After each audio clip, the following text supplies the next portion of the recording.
Por mais de 3 décadas, Supreme Master Shin Hai tem iluminado nosso mundo com seus ensinamentos divinos.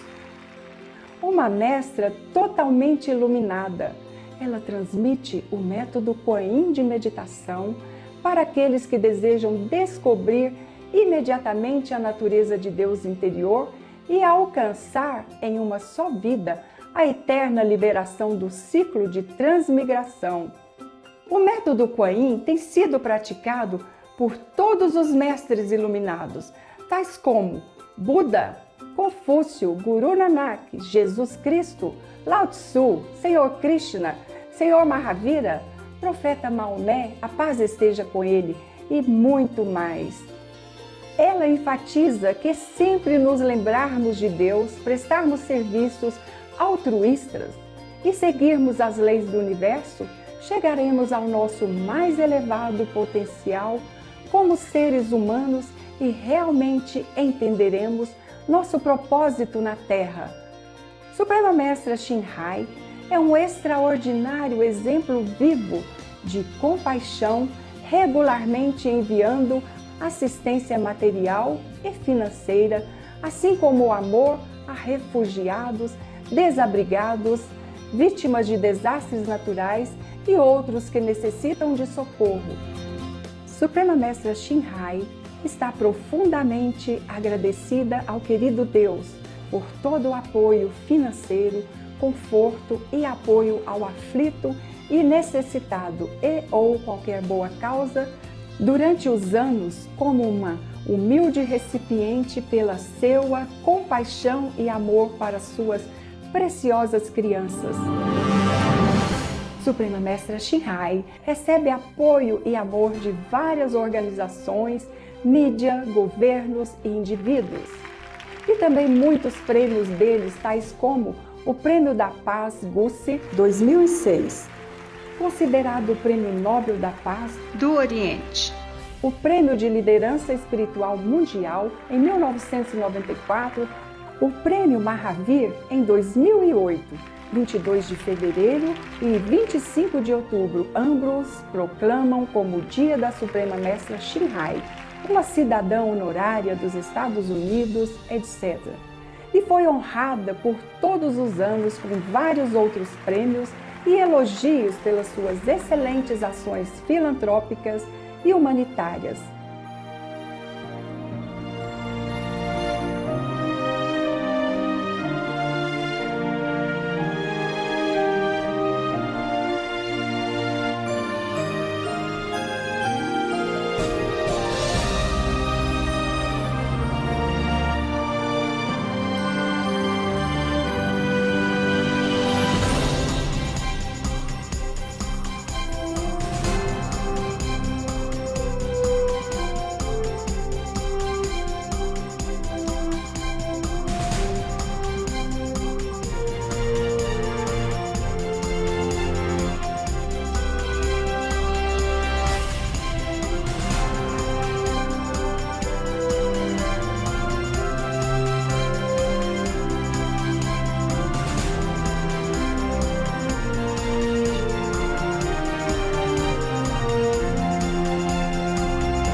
desculpamos por não sermos capazes de mostrar muitos outros prêmios e honras pela falta de espaço e tempo. Uma voz verdadeira para nossos belos amigos animais. Suprema Mestra Shinhai promove a pacífica e amorosa dieta à base vegetal e visualiza com o despertar da humanidade a sacralidade de toda a vida. Um tranquilo e glorioso mundo inteiramente vegano, onde animais e humanos vivem em beatífica harmonia. Suas iniciativas para disseminar a tendência vegana são diversas e têm incluído distribuição de panfletos Vida Alternativa, a Rede Internacional de Restaurantes Veganos, Love Hut, companhia de produtos alimentícios veganos, produtos de pele vegano, Supreme Master Television, bem como falar regularmente com líderes, influentes do governo e dos meios de comunicação e participar de conferências televisionadas sobre mudanças climáticas, etc. Quer estejamos cientes disso ou não, seus esforços têm causado uma enorme influência sobre a consciência global do estilo de vida amigo dos animais e como esta benevolente maneira pode trazer paz duradoura entre as nações enquanto salva nosso planeta das alterações climáticas e desastres. Ao longo dos anos, Supreme Master Shinhai tem viajado por todo o mundo, das Américas à África, da Europa à Oceania, e realizado centenas de discursos com o público e com os discípulos dela sobre uma variedade de temas espirituais. Hoje, somos abençoados por apresentar uma dessas palestras perspicazes, intitulada O Sutra Surangama, os estados demoníacos do sentimento Skandhas. Continuação, parte 1 de 7, em Entre Mestre e Discípulos, dada em inglês, 27 de dezembro de 2018, em Taiwan, também conhecida como Formosa.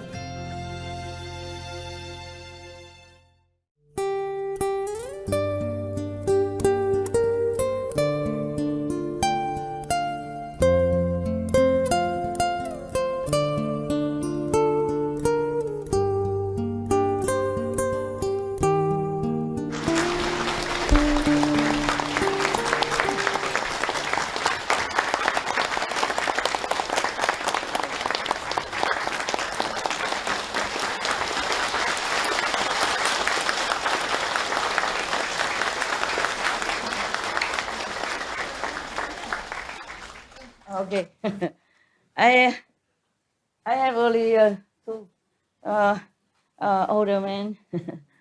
You have had? Huh? You have had? 有没有？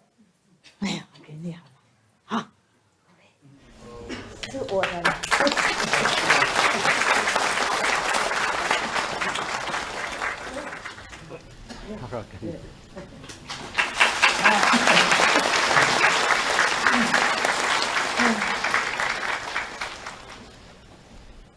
Yes, it's good. Please, please sit down. And wear your hat. Wear hat. Wear hat. 戴帽子比较温暖一点。When I was still a monk, I shave head in winter, very cold, and I have headache. 我当和尚的时候是剃度，哇，好冷好冷，头痛。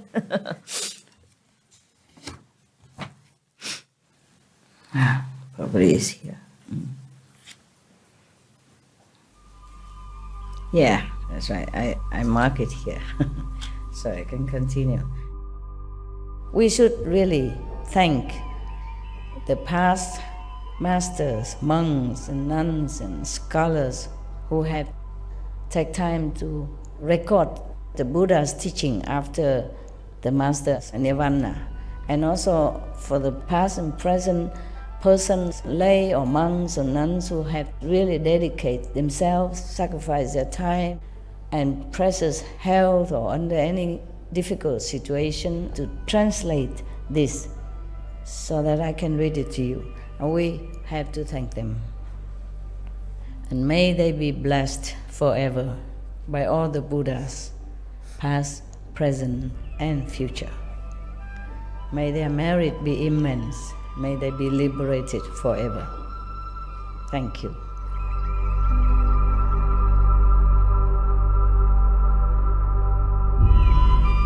According to Buddhism and the believer and the tradition, when you read sutra and all that, you have to put on incense, flower, and bow to the sutra first and thank all the Buddhas and Bodhisattvas in 10 directions, all respectfully, before you read it, okay?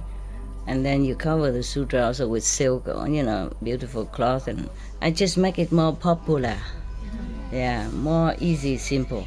And I apologize to all the Buddha. I say if I done something wrong, according to the tradition, my heart is full of respect. It's just that I cannot always do that. So please, all the sin, whatever I've done wrong, is all on me. At least other people, they hear the names of the Buddha, according to the sutta, they will get benefit. Yes. Yesterday we were talking about this a good person when he attains some state of samadhi, and if he thinks he's a sage, then the demon of chronic depression will enter his mind, yeah? And he might take up knives and swords and cut his own body, terrible. Or he may flee into the wildness, driven by constant anxiety, and be unwilling to see people. Lacking proper samadhi, he will certainly fall. Today we continue. Further, Ananda, in this state of samadhi, the good person sees the disintegration of the form skandha and understands the feeling of skandha. As he dwells in this purity, his mind is tranquil and at ease. Suddenly a feeling of boundless joy wells up in him, and there is such bliss in his mind that he cannot contain it.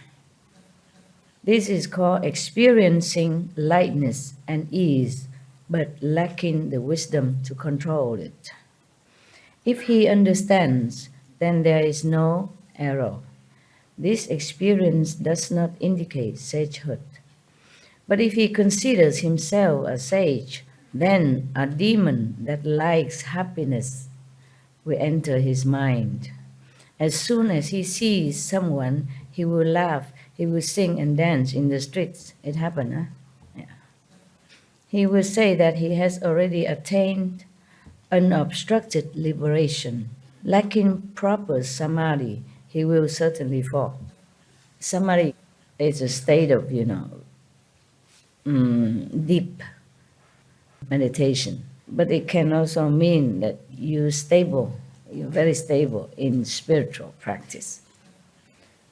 So if you don't have enough stability when you do meditation, you might have trouble controlling your whatever state of mind that you're in, like too much sadness, too much happiness, too much craziness, too much confidence, etc., etc. He already gone so high and feeling blissful. You would think he is a sage already. No, not yet. And even demon can come in his mind. How kapa? It's very scary. There was a demon of happiness. So be careful. Yeah, I heard about some people like that. They dance on the street and they hug people, and of course people think they're crazy, and then put off many people to go and learn meditation because of that. Yeah, that they call possessed state. But he's not harming anyone. It's just that he doesn't behave as if he is a normal saint. Further, in this state of samadhi, he could be in there, but he can go further if he doesn't think that he attained everything yet. And then if he continue with this state, then he can go The good person sees this integration of the form skandha and understands the feeling of skandha. He say he is already satisfied. Suddenly, a feeling of unreasonable, intense self-satisfaction may arise in him.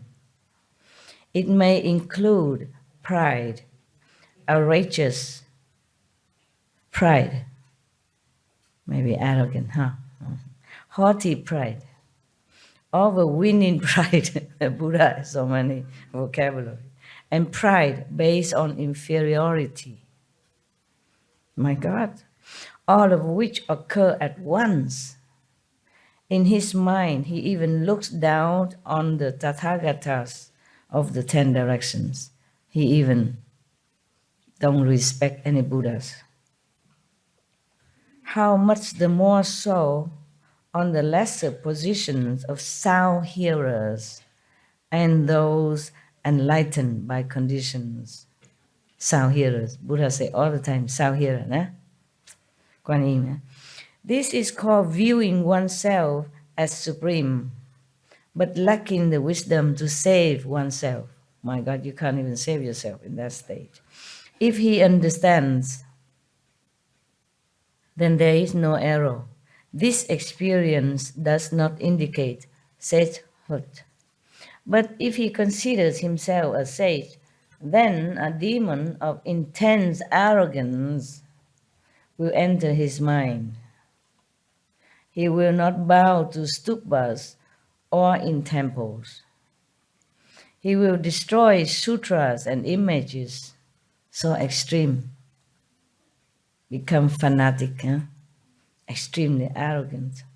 He will say to the Dhanapatis, these are gold, bronze, clay, or wood. The sutras are just leaves or cloth. I mean, he's very arrogant, disrespecting Buddhas, stupa, statues, sutras, and all kind of holy things. The flesh body, he's talking now. He's talking to anything that's not important. He even say these are gold, bronze, clay, or wood. The sutras are just leaves or cloth. What he means is the statues or the stupas, the small memorial they make for the Buddhas or the saint. He say these are just gold and bronze or wood or clay only. There's nothing in it, no meaning anything. Yes, the sutra are just leaves or cloth even. The flesh body is what is real and eternal, but you don't revere it. Instead, you venerate clay and wood. That is totally absurd. That's what he said, absurd. He finished talking. The practitioner opinions are like that. And now, the Buddha continued commenting. Those who have deep faith in him will follow him to destroy the images or bury them. He will mislead living beings so that they fall into the relentless hells. Lacking proper samadhi, he will certainly fall further in this state of samadhi. If he continue in this state of mind, then the good person sees the disintegration of the form skandha and understands the feeling skandha. In his refined understanding, he awakens completely to subtle principles. Everything is in accord with his wishes. He may suddenly experience limitless lightness and ease in his mind. He may say that he has become a sage and attained great self-mastery. It's possible that we can fall into this kind of trap because these are so powerful and so extremely wonderful. Yeah, this kind of state of mind, so blissful, happy, carefree, and wise also, somewhat. So we think we already Buddha. Yeah. This is a problem if we don't have a master to guide you or scold you into your right mind. subduing your ego by some mean, then you become like that. Might not be to the extreme as to destroy the sutras or the Buddha's images, but could be, very self-aggrandizement kind of status.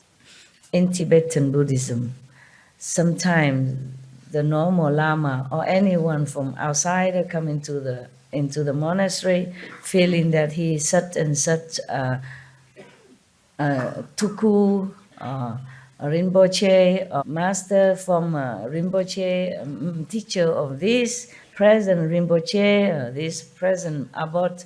They make a lot of scene and noise. Yes. And then one of the person who wrote this kind of story, she said that if such a practitioner are not lucky enough to be near a good friend like other lamas or his teacher who will subdue his ego by scolding him in front of everybody, degrading him, make him become zero to the ego again, then he will continue become misled like that until he gone insane. Then he will be very sad, he cry, he laugh because nobody believe that he's too cool, the living Buddha. Nobody believe him that he's a former teacher of this present Rinpoche, and he expect this Rinpoche in the temple to bow to him, recognize him, be grateful to him, and respect him, and worship him, all that kind of thing. Some people fall into that state also. And it's some true story like that in some Buddhist monastery. Yes. Then sometimes the master would ignore him or try to do something to cure him immediately or as soon as possible. But if you meditate alone, you don't have any good friend like that, to check you out, to straighten you up, then you'll be in trouble. That's why meditating is also very important, that you must have a guide, yes, a good guide, who are not afraid to offend you. That would be better for your safety, and your spiritual progress. It might hurt the ego, but what is ego anyway? It doesn't matter, he won't die. If you hurt the ego, it doesn't hurt anything. It just makes you better only, right? It's better than continue to be insane or lost your spiritual merit or lost your wisdom, lost your future spiritual attainment or progress.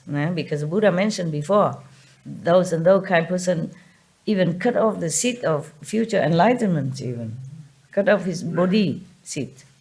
It's very scary, yeah. That's why formerly, not many masters would take up a lot of disciples. Yeah. Even Bodhidharma, he didn't want to talk to no one a lot. He knows he's all deaf anyway.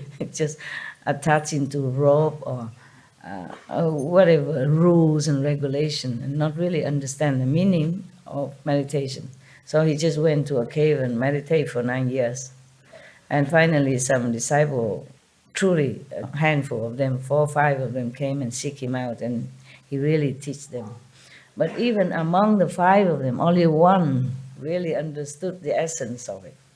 The other 4, he say, oh, you are just like, you get my skin, meaning outside only. You get my hair or whatever. He meant just not yet inside, just outward only, outside only. Only one, Huike, he's the one who attained what the master tried to teach him. And then after that, Bodhidharma left, go back to India. Yeah. They said he's sick and died, so they bury him. But when they opened the coffin, there's nobody there, only one shoe. One shoe left. And the other one outside somewhere saw him with one shoe on his staff. The one shoe in the coffin and one shoe he take with him.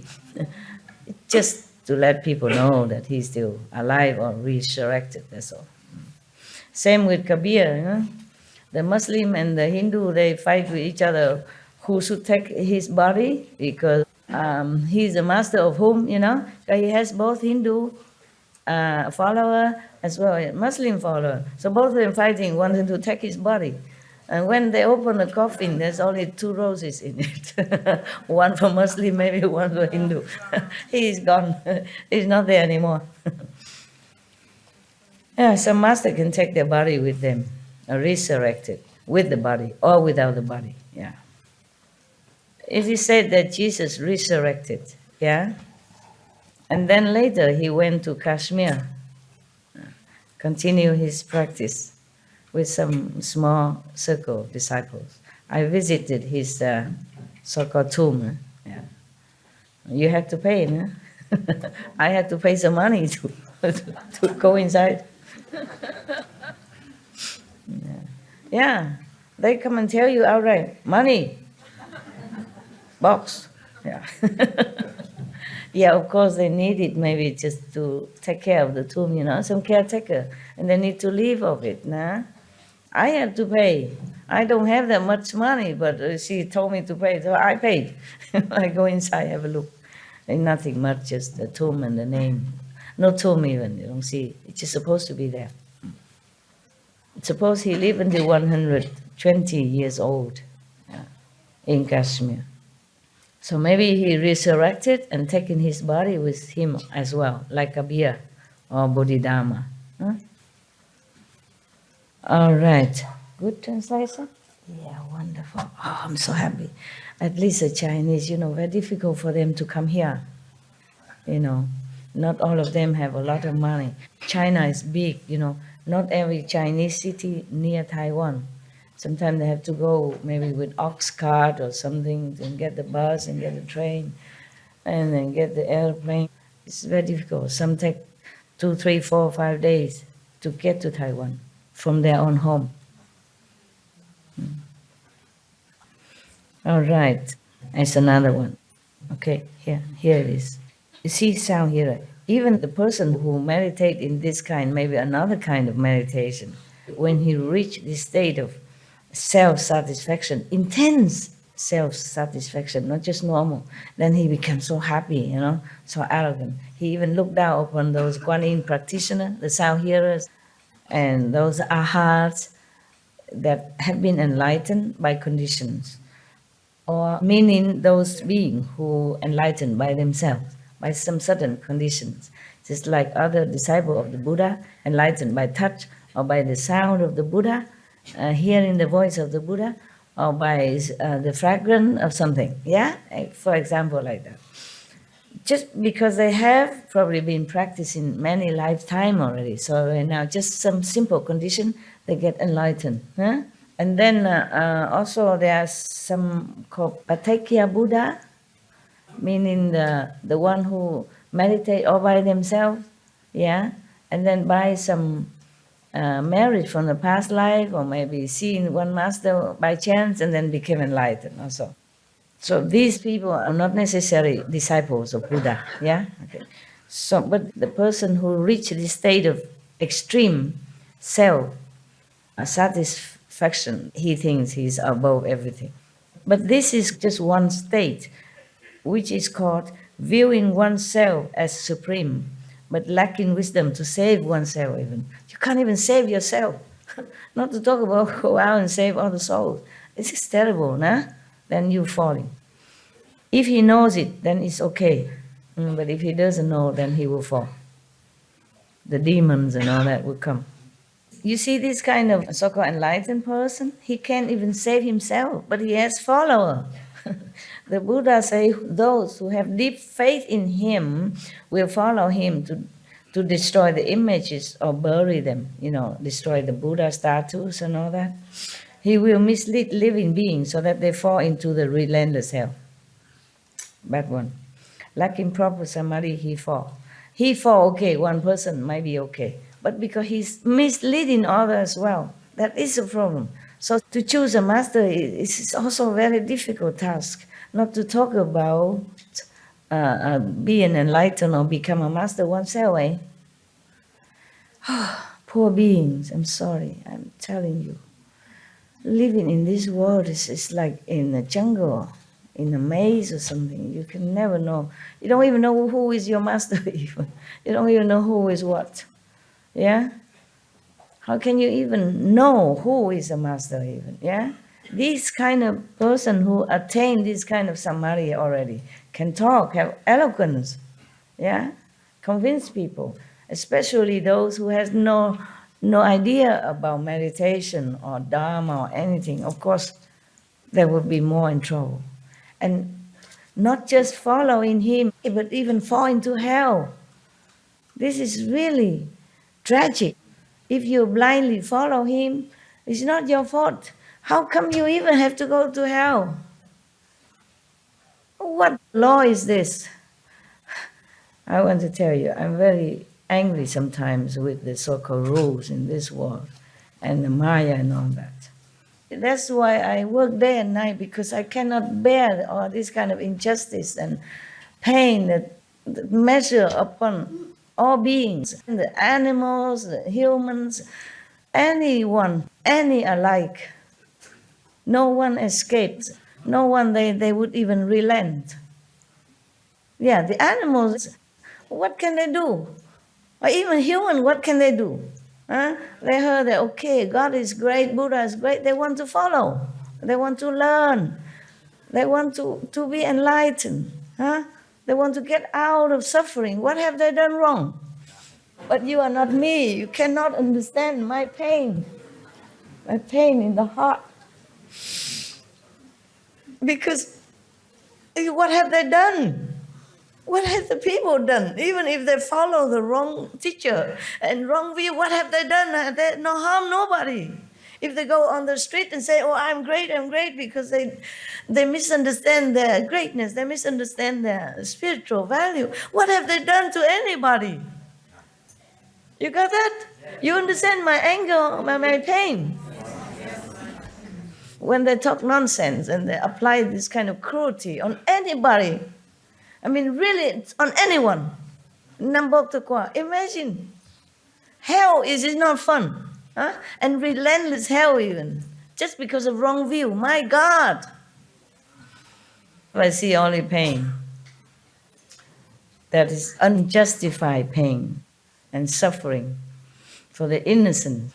If somebody kills somebody, okay, maybe you go to hell, fine. It's just stupid, follow the wrong view. And this man, he has no proper guidance, teacher. So he fall in the wrong state of attainment. That's all. And go to hell. And Buddha won't tell lie. You know what I'm saying? Just put them into hell just like that. Huh? Wouldn't you be angry? If it's your children, you would do more than that. For me, these helpless people are like children. Understand me? Because they don't know anything. They just like children, easily being cheated, seduced, misled, yeah? It's like those innocent teenage outside. The drug people use their innocence to seduce them into bad habit, and then they become bad. Because they have no money to buy drugs, then they go steal, they go do this and that, and then they become criminal. Just like that. No matter if the Maya right or wrong, it's all wrong. It's all wrong to punish people for the things that they don't know what they're doing. Yeah? That's why Jesus forgive those who crucify him, because please, Father, they don't know what they're doing. Truly, they don't know what they're doing. Even animals feeling sorry for humans when they're killing them. They're going to kill them, they cry, not for them, but they feel sorry for the humans, because they don't know what they're doing.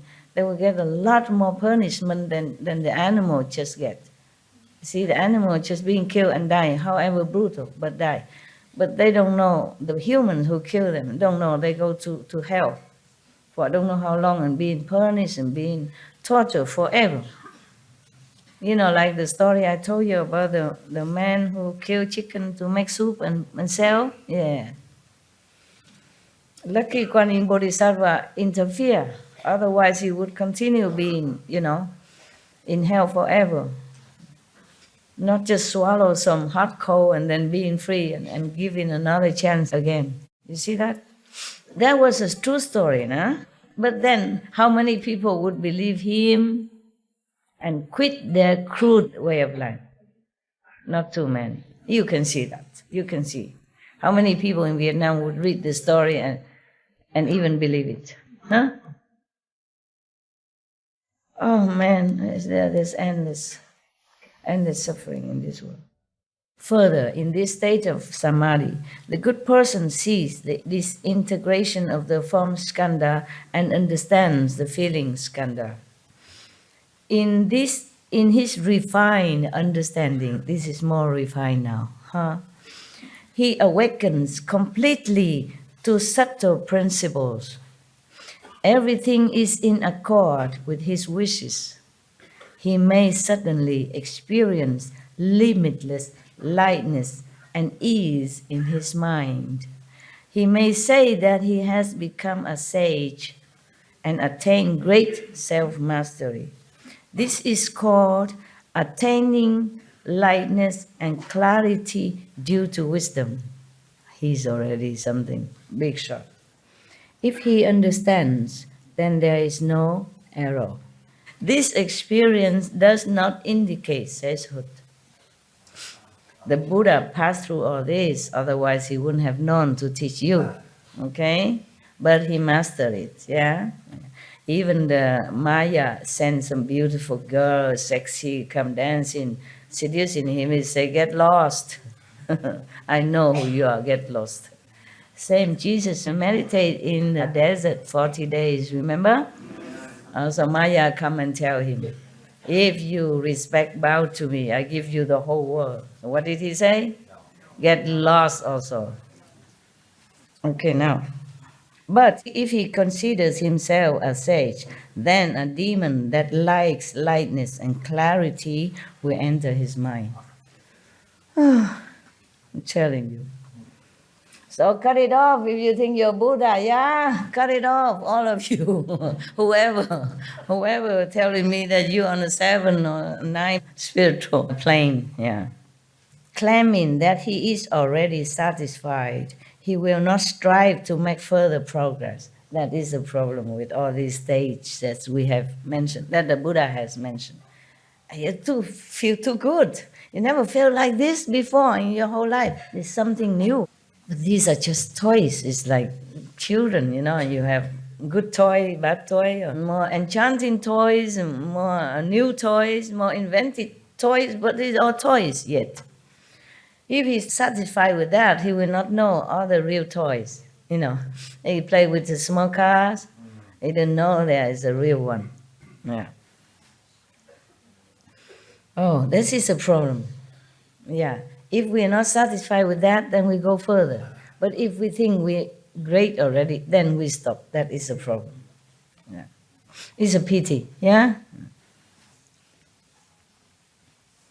For the most part, such cultivators will become like the unlearned bhikshu, monk, unlearned monk.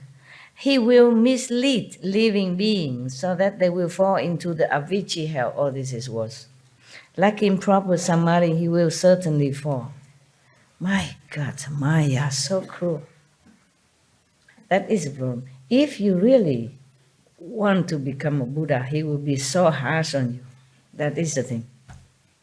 That's why. Otherwise, how can you put somebody in hell? He's just practicing. Maybe he has not become a Buddha, but he harmed no one. You see that? They make all kind of this, I'm telling you, rule. Really? What kind of rule is that? What kind of law is that? Huh? This guy, he just practiced. Maybe he don't have teachers or he mistaken thinking that he become Buddha. Fine, but he harms no one, right?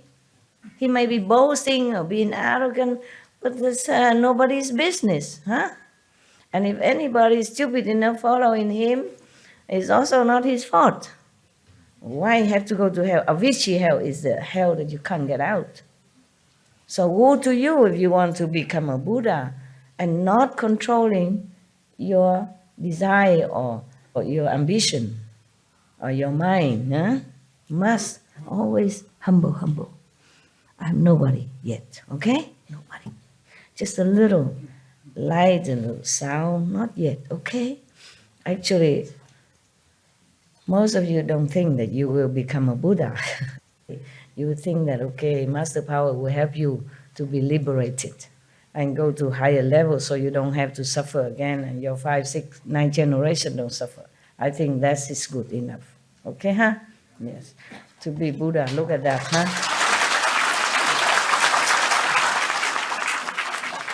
I read this long time ago. I forgot that it's so gruesome like this. I forgot that it's so terrible. But it's good to know, huh? It's good to know. So you can avoid trouble. Okay. Further, still continue. Further, in this state of samadhi, the good person sees, he sees that it's all the form that he saw, the scenery, is all from skandha. He already know it. At least he knows that is illusion. And at least he understands that it's just a skandha feeling and all that is all illusionary. It's not real. He knows that. But still, And in this clear awakening, he experiences an illusory clarity. Within that, suddenly he may veer towards the view of eternal extinction, deny cause and effect. He reject the karma theory, the karma, law.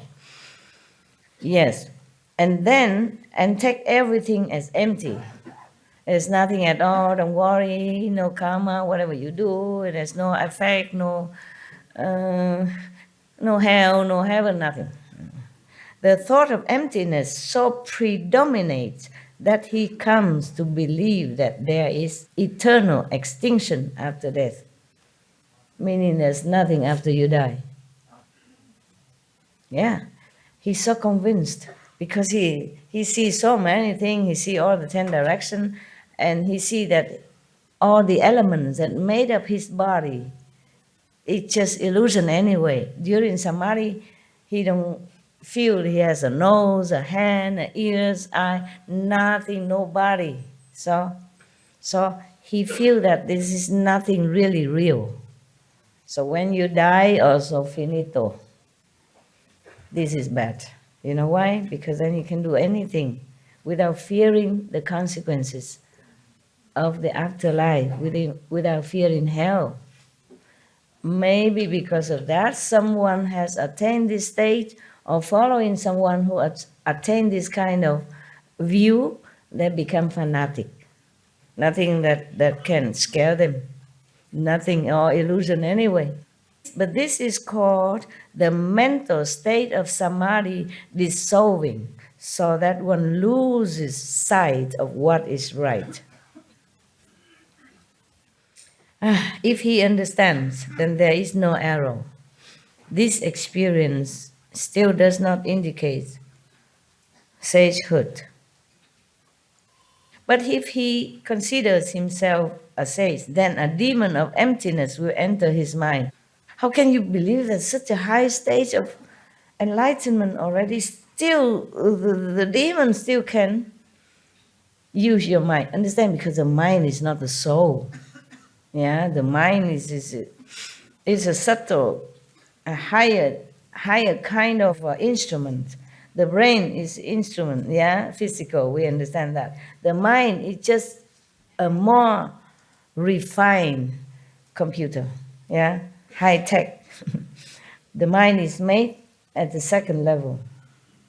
Therefore, if you go down from the 5th level to this world to do something or to help beings, you have to go through the 2nd level to be equipped with the mind. It's just like if you want to dive into the sea, you must go and wear this kind of frog clothes, like that. So the mind is easily to be swayed, that's why, because it's not high level, it's not the soul, it's not eternal, it's just made by 2nd level. It's just like one of the clothing you have to wear when you go down to this world. Without the mind, you can't function here. The mind dictates the brain dictates the body. And if the mind is wrong, everything belongs to you wrong. You're thinking wrong, you act wrong, you behave wrong. Wow. So the demon of emptiness can enter somebody else's mind like this. And then he will slander the holding of precepts even. He slandered the moral codes, calling it a practice of the initial vehicle, meaning he looked down upon the people who hold a precept and the moral standard as just, like baby, like kindergarten. Yeah, imagine. He will say, since the bodhisattvas have awakened to emptiness, what is there to hold or violate? This is also dangerous. That means he don't care what he does. And then he might do something wrong, harm other beings that he think is no problem anyway. Yeah, I saw some do this. Maybe not to that extreme, but I heard many. And not many, but because I don't know that many people. I saw some story in some of the magazine, spiritual magazine. Some of the monks say, oh, I already make peace in the world. Meaning because everything is empty, war and peace is no problem, no need to worry about it. Meaning because inside he has peace already. Meaning that even outside no peace, inside he has peace. So if you have peace inside, that means outside doesn't matter. So it doesn't matter who die, who kill each other, they still suffer, even illusionary, the beings still suffer in war. So you cannot say it doesn't matter, right? Just because you have peace. It's just like a rich person. Every day he eats a lot of food and then he says, oh, what mean hungry? Hungry is no problem. It's all garbage talk. Yeah? Tell them to eat cakes, just like the Queen of France. Because she has no idea. She lost touch with real life. Yeah? Same, this person like that. Wow, there's so many, huh?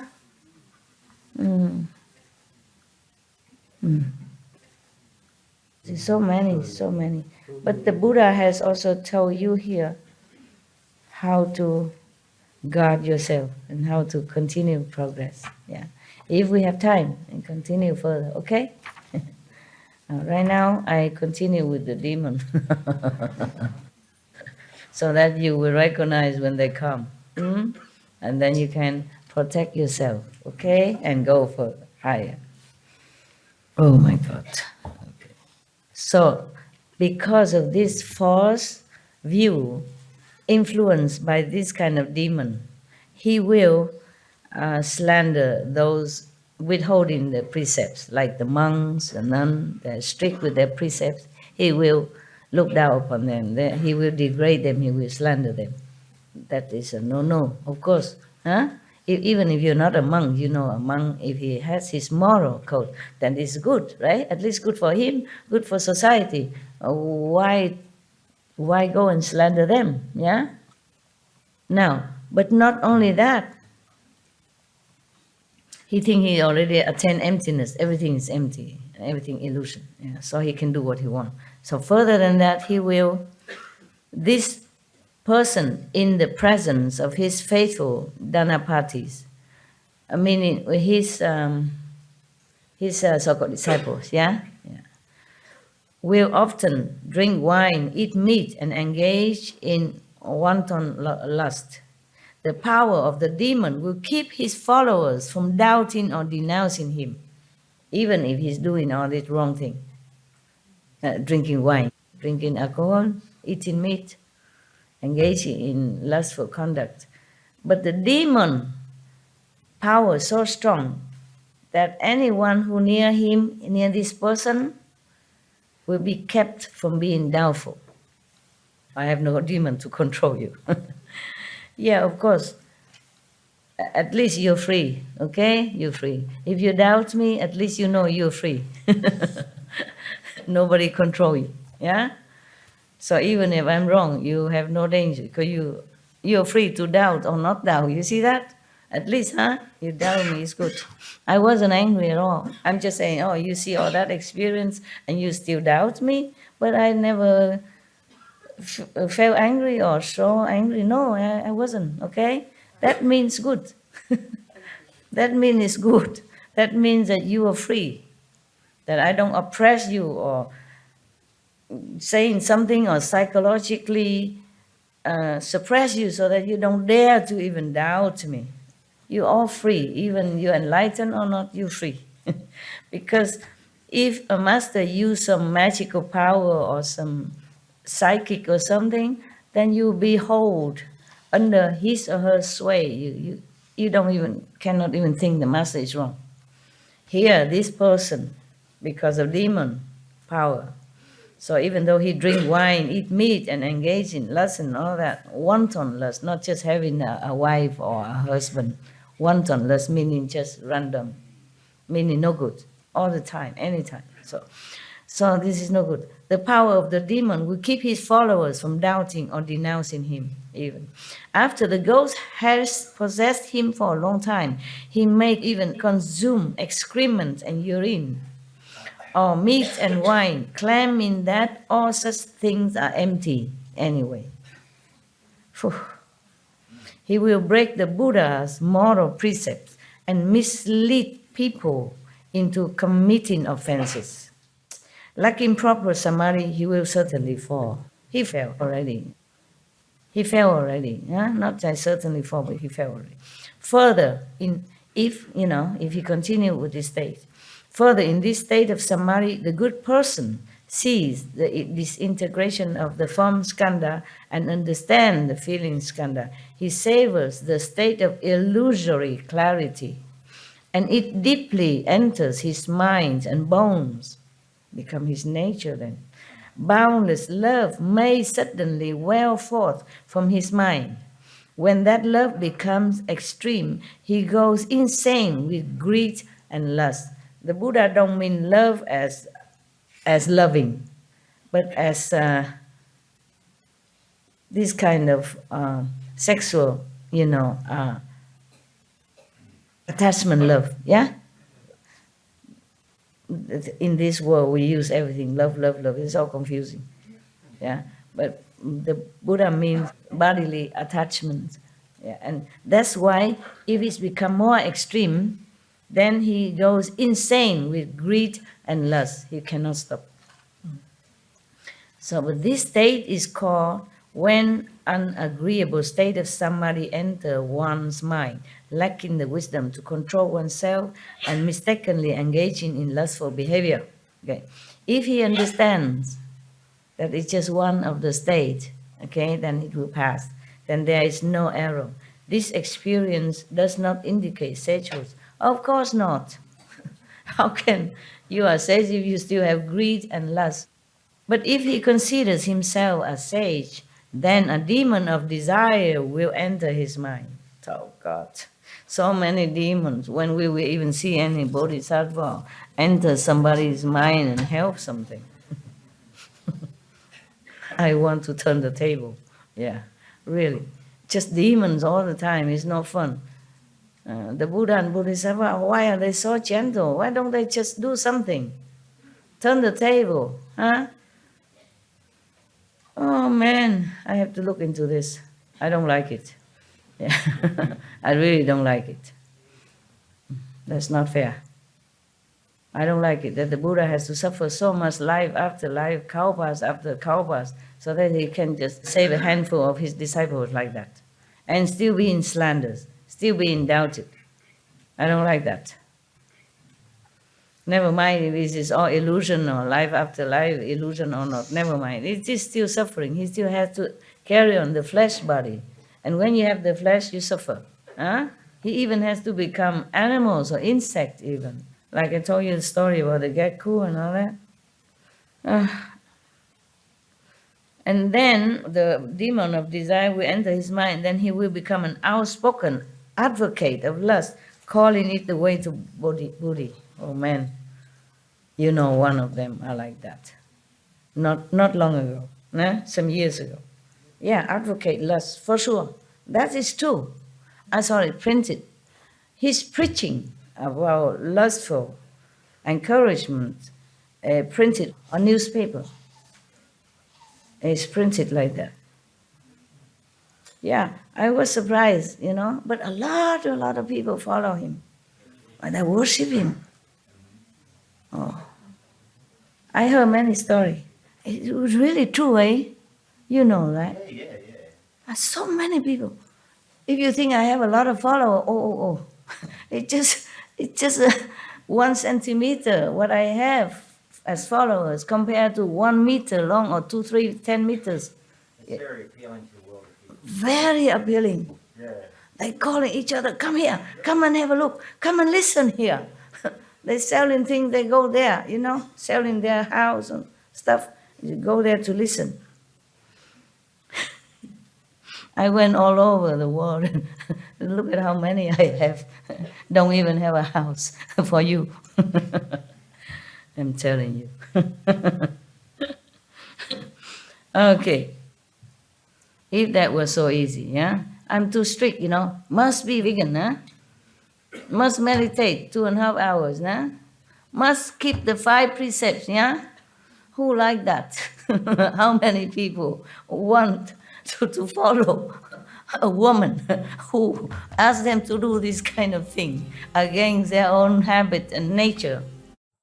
So don't compare me to other masters. I don't have a lot of disciples for sure. I don't care. If you're my disciple, so-called disciple, you must meditate, eat vegan, 5 precepts, and that is that. No bargain, okay? Okay. Yeah.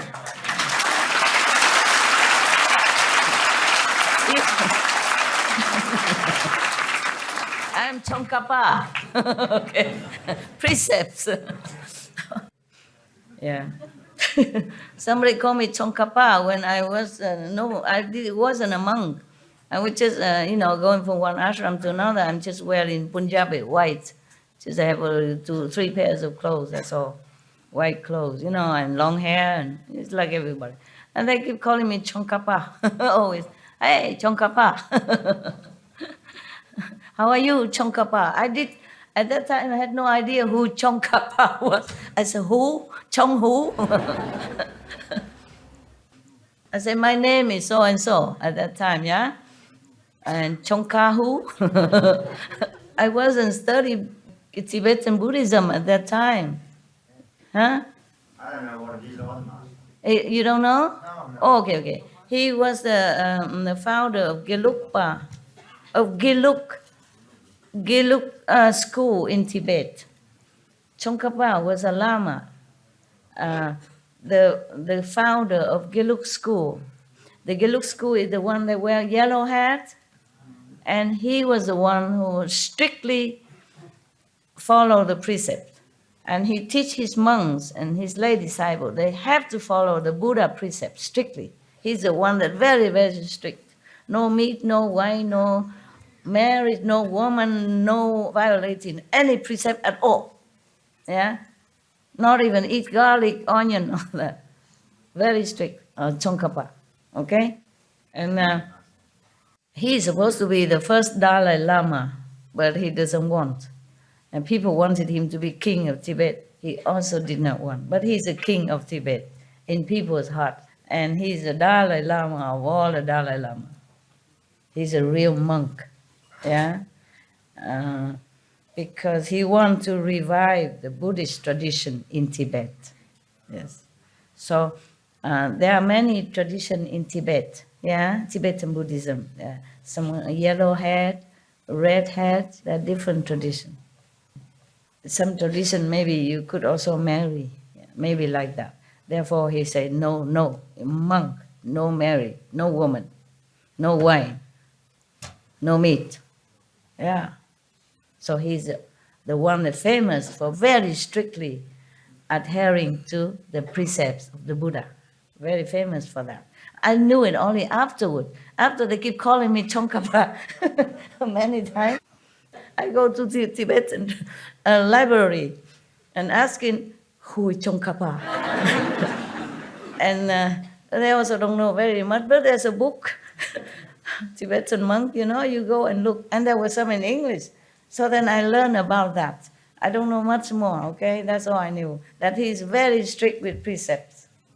Yeah, other tradition, other Lama or that, I don't hear about this strict precept. Only Tsongkhapa was very strict okay? He's supposed to be the first Dalai Lama, but his successor become official Dalai Lama, mean the ocean of wisdom. Okay? Thank you, Master. You're welcome.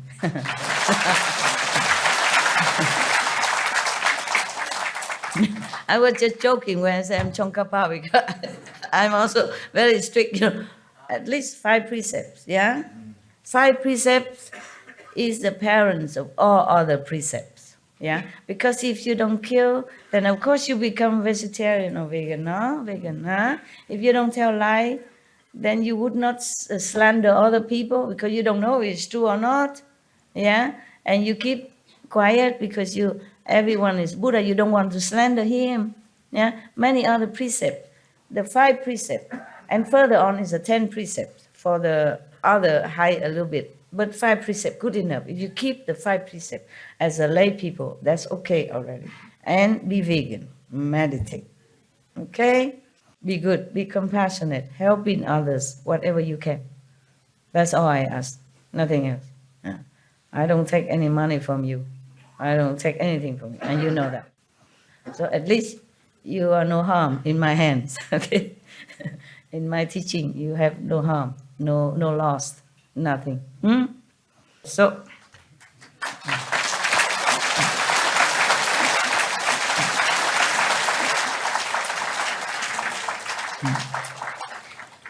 boundless love. This is not a very good translation, meaning some overflowing kind of desire for physical love.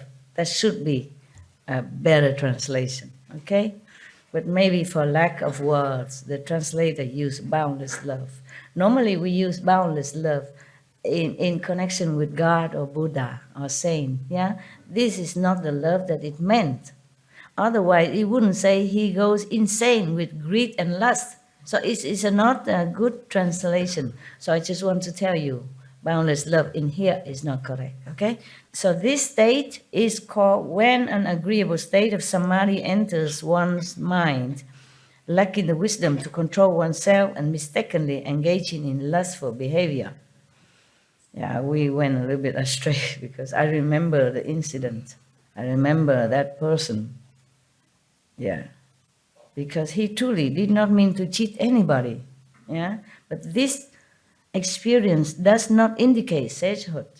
Yeah? Not only he himself may be engaging in lustful behavior, but he encouraged and he praised it. And he even slandered those priests and monks saying because their lack of sex, therefore they are like this, they are like that, they don't know what to say, they're kind of not worthy or not intelligent. That's the way he talked about other priests and monks. You understand? Yeah. Maybe you like sex or whatever, fine, but why have to slander somebody who doesn't want to have sex? There is no sin, there's no stupidity in avoiding physical contact with woman or man. No sin in it, is there? No harm in anyone. Why slander them? That was my question when I read these articles. I could not believe my eyes. And yet so famous, so got so limitless disciples everywhere. And big house, a lot of cars. I have not much because I want to save my money for people who need, for SMTV, for other things, yeah? Okay. I don't think I'm stingy, okay? Nothing is mine, really. It's all yours. It's all yours. I only use what I have to do. I only do what I have to do. Wearing all this stuff, makeup, all this, it's not my idea. I don't like it. It's too much time consuming and troublesome. Not free enough, but never mind. I do what I have to, okay? Yeah, you even have to become prostitute if you want to save sentient beings. So for me, just a little lipstick, it's okay. It's bearable. I complain, but it's bearable, okay? At least I look pretty to you. Oh, woman. Now, what I'm saying, so really, truly, this state exists, huh? Oh, that's a very high state already. Imagine you go through so many states and so many demons before you can arrive here. And then the demon of lust and greed catch you. Oh, God. Oh, please protect all beings. We could never get out. If there's not a mercy from God or saints, we could never get out. Don't you think so? Never, Con. Never. You already so high here. See all the skandha dissolve, everything is illusion, knowing this, nothing. And still fall into this emptiness and desire stuff and doing wrong thing. And leading hundreds of thousands or, I don't know, millions into wrong thing. And slander the virtuous and moral people. That is the worst thing that you could do. Maybe you fall into your lustful desire state yourself, okay, but not slandering the morally sound and virtuous monks and nuns and priests. That is no good. That is terrible. That will earn you hell for a long time. I hope the Buddha be mercy and save those people who are misled, at least.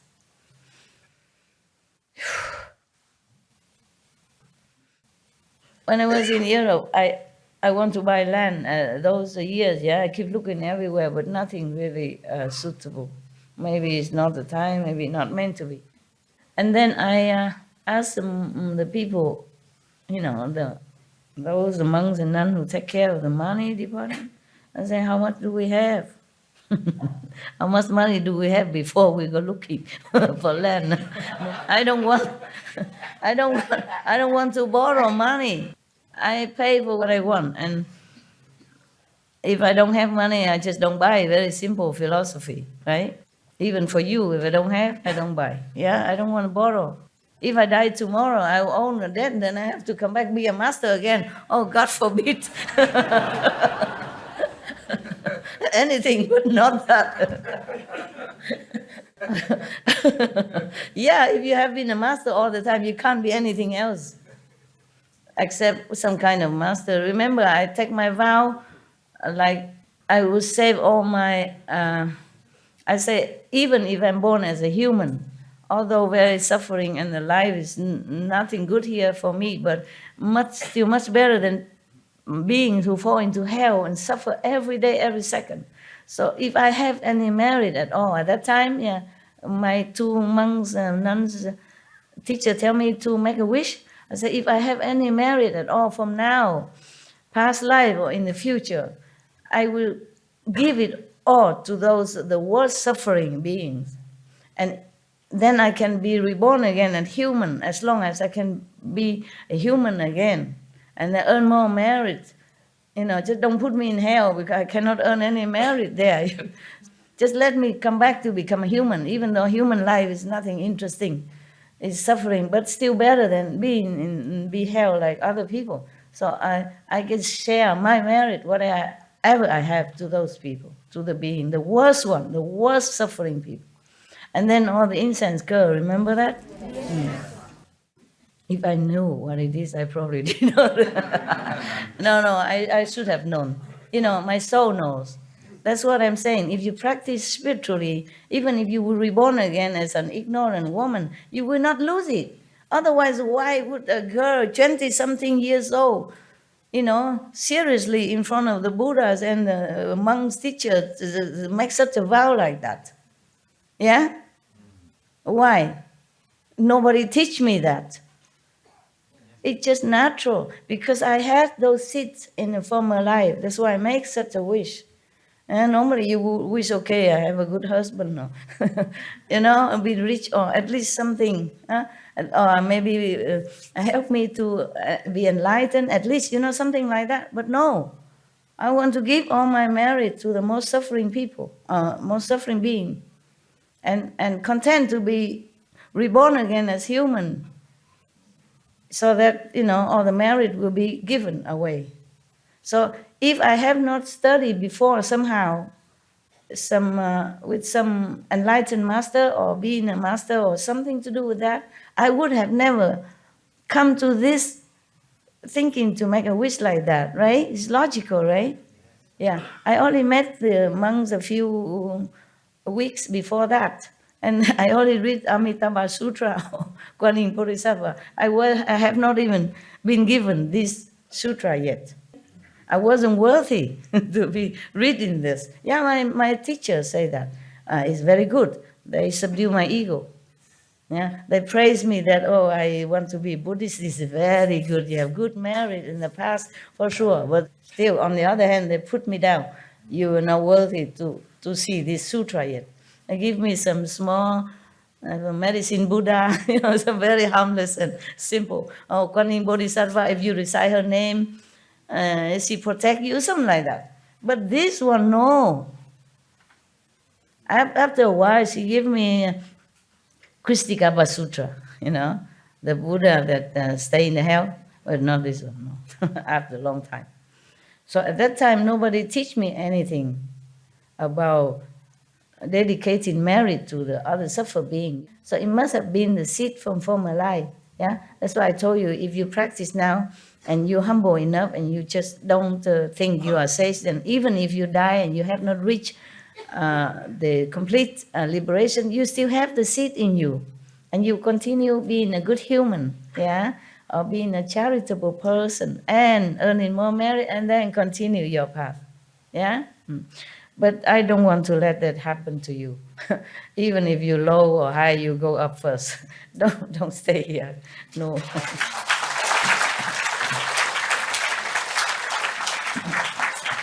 Because if you get out of this, even if you're in astral or second level, it's easier to find master there, because you already learned something with me. So you are not just a nobody. They will let you enter in this meditation hall, that lecture hall, to listen to other master, even if I'm not there. But I will not leave you. Of course I will not leave you. I will continue teaching you.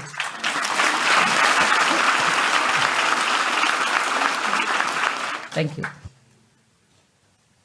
All right, then. So if this experience, of lacking wisdom to control and mistakenly engaging in lustful behavior, so he's just mistakenly thinking that he's good. And the demon, I guess, oppressing his mind, make him do this, yeah. But if he does consider himself a sage, then a demon of desire will enter his mind. Yeah, he will become outspoken advocate of lust and all that. Yeah, it was really, so my God, an obvious example of this state.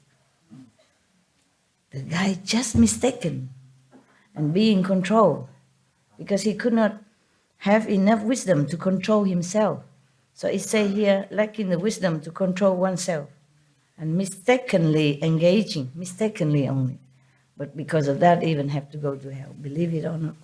Oh, the Maya, they are mostly more after these practitioners, any practitioners, because they don't want them to become Buddha.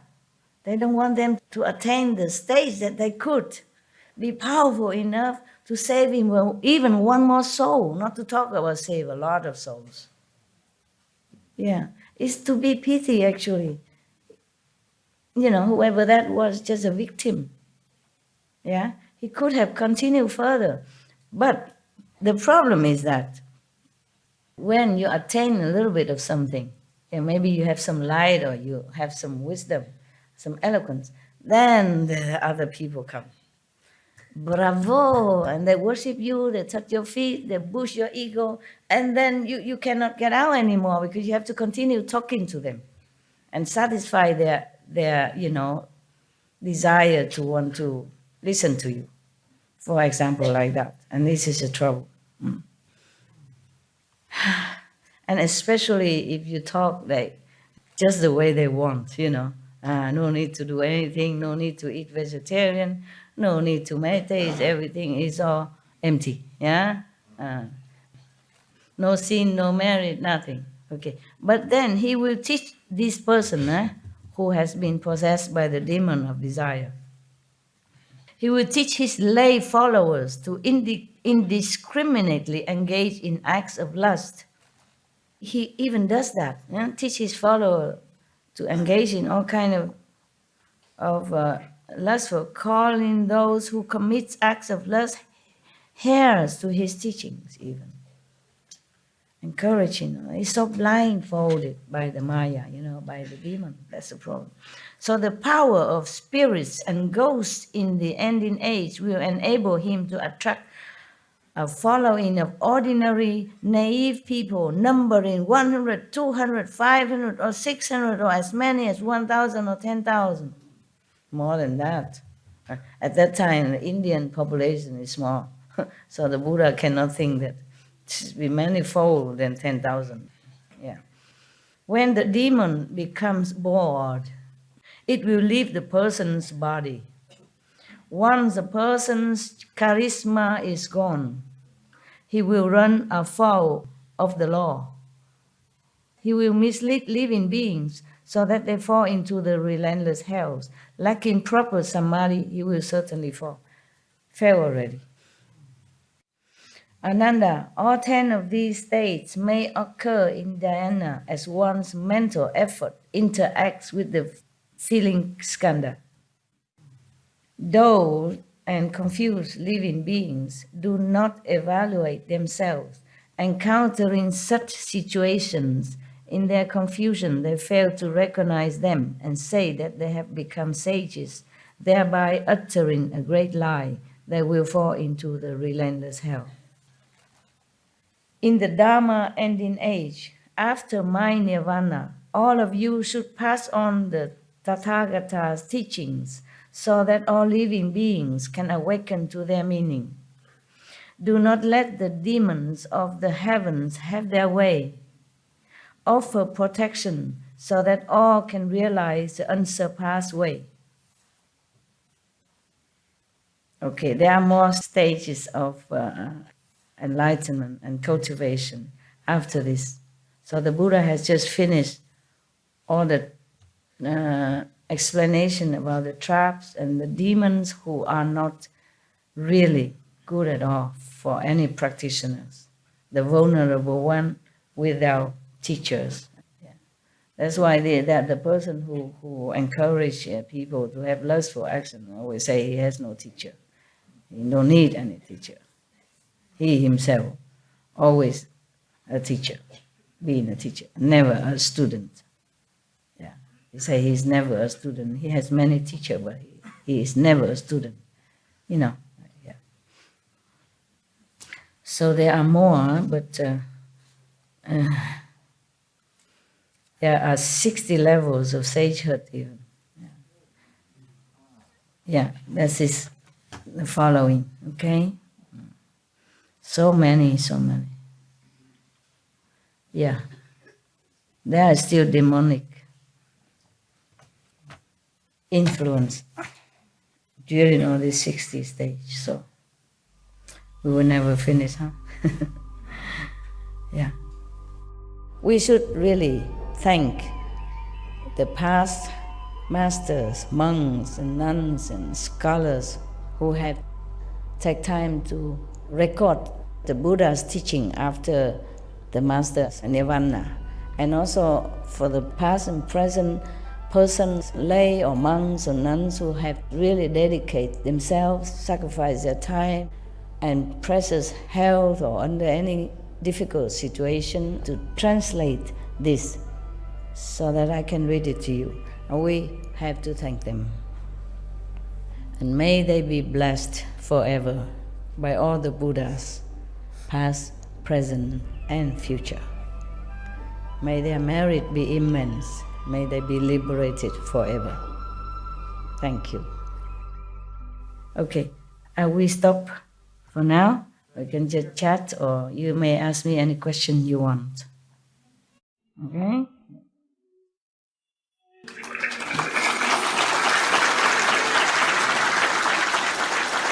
We continue next time, huh? If you stay, then maybe I will continue to read.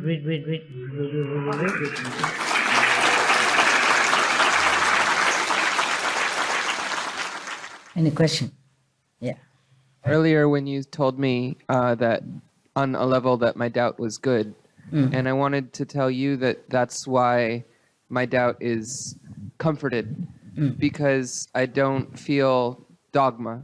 You know, I was a seeker for my whole life. I went through many different religions and through many different churches. And the thing that always pushed me away the most was not feeling like I could ask questions, not feeling like I could think for myself and wonder. And, you know, and when you said that to me, and also it's not the first time, you've said similar things in your books and your other lectures. And those are the things that drew me to you the most and made me feel the most comfortable. When the doubting mind speaks, it's that kind of answer that makes me feel like I really belong here as a part of your family. And I just wanted to, again, express my appreciation for that. Okay. So thank you. Good for you. Good for you. Your doubt is truly sincere, not like to provoke me or to put me down or degrading me or anything. That's why I feel good about your doubt. Yeah. If somebody else have different doubts, you know, like trying to make himself look smart in front of me, and like put me down in front of other people and all that, which is no good for him, karma, bad, then I would scold him instead of welcoming like you.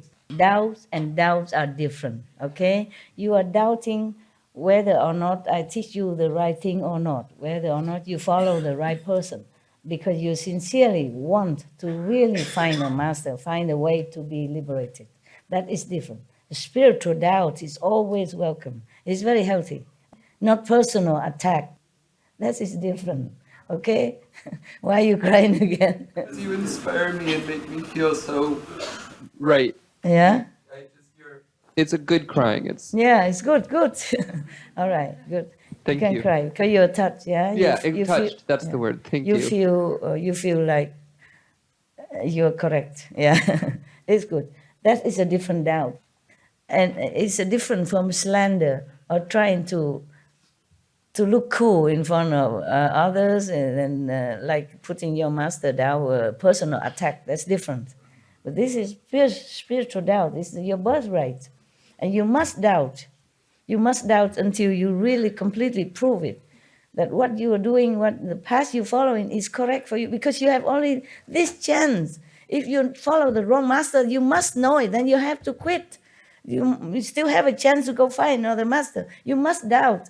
Your time is precious. Your life is yours. You can't afford to just kowtow to anybody and okay, do whatever he said. And it's your life. It's very important. It's your precious life, your valuable time. You must doubt until you resolve it, okay? If no doubt, then you can never understand you follow the true or not true, yeah? You must have doubt. You must have enough intelligence and wisdom to discern this. Otherwise, you can never put your whole heart into what you're following, the teaching.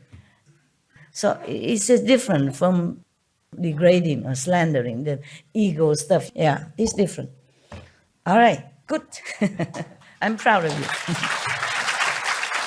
Here, I have an apple juice as a reward. Yeah. Yeah.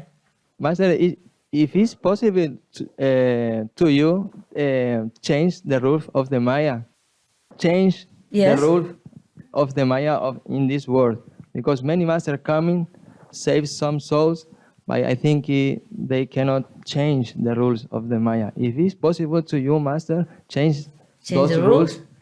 I don't know. I think so, because I have not tried. I don't know yet. I'm just fighting. I don't know if it can change. But at least we have something good. We have peace, many peace nowadays. It's just newly peace in Yemen, yeah? Yeah. We have peace, one piece after another these days. I'm happy, yeah? Okay? And you are vegans, yeah, at least how many lives, suffering saved, okay? At least that. And furthermore, I cannot promise. I also don't know if I'm big shot or anything. I try. I'm just angry with Maya, and I argue with him all the time. Yeah. Yeah. And I don't think he can beat me in arguments because I'm right. Yeah. We know, Master. I'm not like arrogant or anything. What I mean is, what I say is logical. How can anybody put somebody in hell to suffer relentlessly just because he mistaken that he's a Buddha? He didn't do anything on purpose, yeah? It's just a Maya influenced him. And he has never had such a blissful state before in his life or any other life, yeah? Somehow he's lucky enough to reach there. So if he mistakenly thinking he's a Buddha or he has reached God, is no sin, is there? No. Unless he misleads somebody else doing something bad, like advocating for lust or steal or greed, then it's no good, of course. But the other state before that, they do nothing wrong, for example, then still go to hell. That is nonsense. That is a blind revenge. It's nothing good. So I don't know if I can change completely the rules, yeah? Because maybe I don't have enough support from humans, yeah? If people believe what I'm saying, then I have more support. But not all of them do. Some of them even not just reject, but slander and making more trouble for me. And the Maya say, you see? Nobody have respect for your view. Just like Buddha say, I can live forever. Ananda say nothing. His foremost closest associate, disciple, every day with him. And many lifetime also, not just this lifetime. The Buddha always with Ananda. Even when he was animals, or just a normal merchant or something, Ananda always nearby, do something with him. Yeah. Even one time, Ananda was a king, and the Buddha was an elephant, and then that elephant also will come to Ananda, for example. They're always together. Even then, he had not awakened enough to say, Buddha, then please stay. Yeah. And then the Maya comes, see, nobody wants you. Even your foremost disciple, he did not express his desire to want you be here. Maybe because he doesn't want to continue to be your attendant and serving you forever. Maya, talk anything. Maya can lie even. Oh, I scold him endlessly. You have no idea. I scold him a lot. I say, you liar. Yeah, he tried to make trouble, tell me lies, a lot of lies. And sometimes using the name of some heavenly being to tell me stuff. But I know. I scold him a lot all the time and say, this is really petty. This is below even Maya's dignity. And don't do this again. In my eyes, you are just worse than dust because you tell lies. Yeah. Yeah, there's no end to this Maya stuff. Yeah. I don't know why he had to resort to lying to me. Yeah. Okay. Any more questions? Tell me. La maestra dijo que necesitaba soporte para que quizás pueda cambiar las reglas del Maya. Entonces quiero preguntar a la maestra si quizás no tenga tanto soporte, pero con algunas almas sinceras es suficiente como para que la maestra pueda cambiar las reglas del Maya por el bien de las futuras generaciones. He's asking if you don't have enough support of the humans to change the rules of the Maya, but if you have enough sincere a few sincere souls to support you. Do I have? Yes, Master. Yes, Master. If it's enough, si es suficientes. Gracias. No sabe. I'm not sure. Okay. No seguro. No sé. Okay. Thank you. You're welcome. Of course I want that, yeah? But I'm not sure how is it going to be, okay?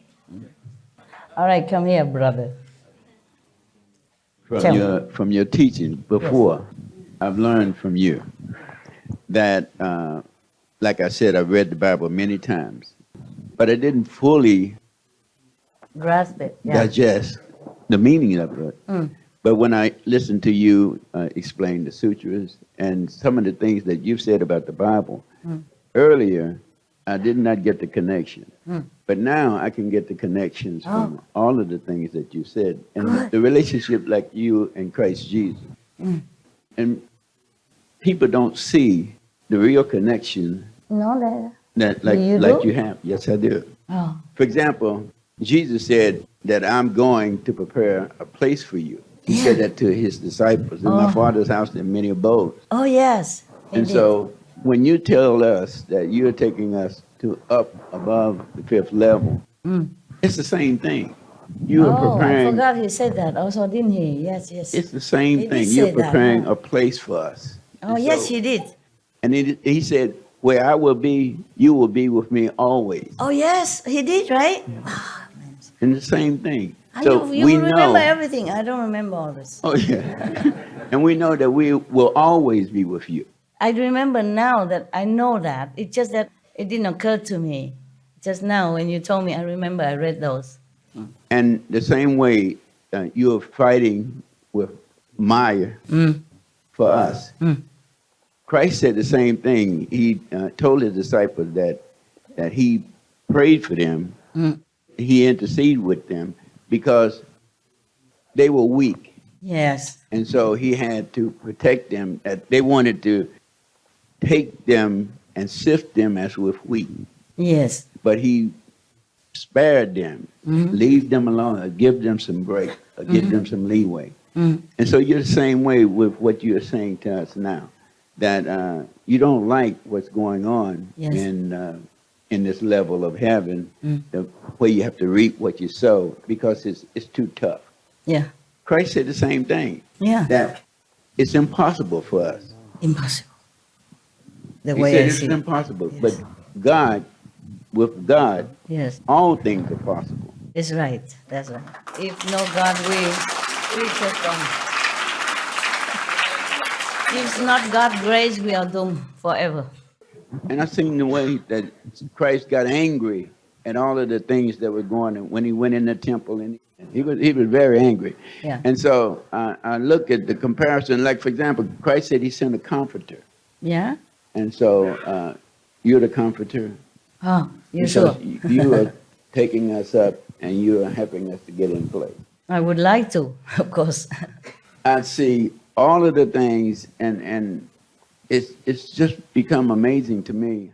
And we're so happy that you're fighting for us. I'm happy to. Thank you. He makes it also more clear, right? Yeah. I did not remember all that. Yeah. Yeah, now that you tell me, I was also very hot-tempered when I was younger. I was just a newly nun, not nobody yet, okay? I went to a temple because there was a nun who lives there. One of your sisters have a mother who became a nun and stay at home there. And next to her home, there's a real temple. And then one of the nun is the abbess of that temple. Well, that is no concern with her, yeah. So of course I went there to see them, just because your sister, your spiritual sister took me there, yeah, just to stay for a few days. I had no home then there. And then in the morning I went out, I saw some men, he's all with short, no dressing. He went in front of the Buddha, like the Buddha statue is here, yeah? He stand right in front of the Buddha, not inside the altar place, but outside in the balcony, in front of Buddha, and he do this kind of, I don't know, indecent kind of exercise. He just exercise, of course. It's none of my business, but I was very angry. I go and scold him. I said, you get out. You cannot do this in front of the Buddha. You bad man, bad. You have to respect the Buddha. You can do this and that, like those grinding and whining, this kind of. And then in a short, I say, you come to the Buddha temple, you must wear clothes. You cannot do this. I scold him so loud. And he say, is it your temple? I say, I don't care whose temple. It's the Buddha's temple. And I used a stick. I had a stick to walk at that time. I say, you go before I beat you up.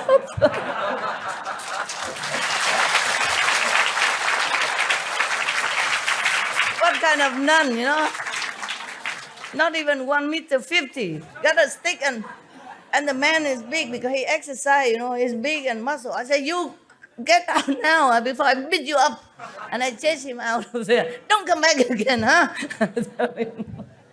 Very bad temper. Oh. But I feel this is very disrespectful of him. There's so many places you can exercise, huh? You don't go in front of the Buddha altar, huh? And then this and that, with just a little short on you or nothing else.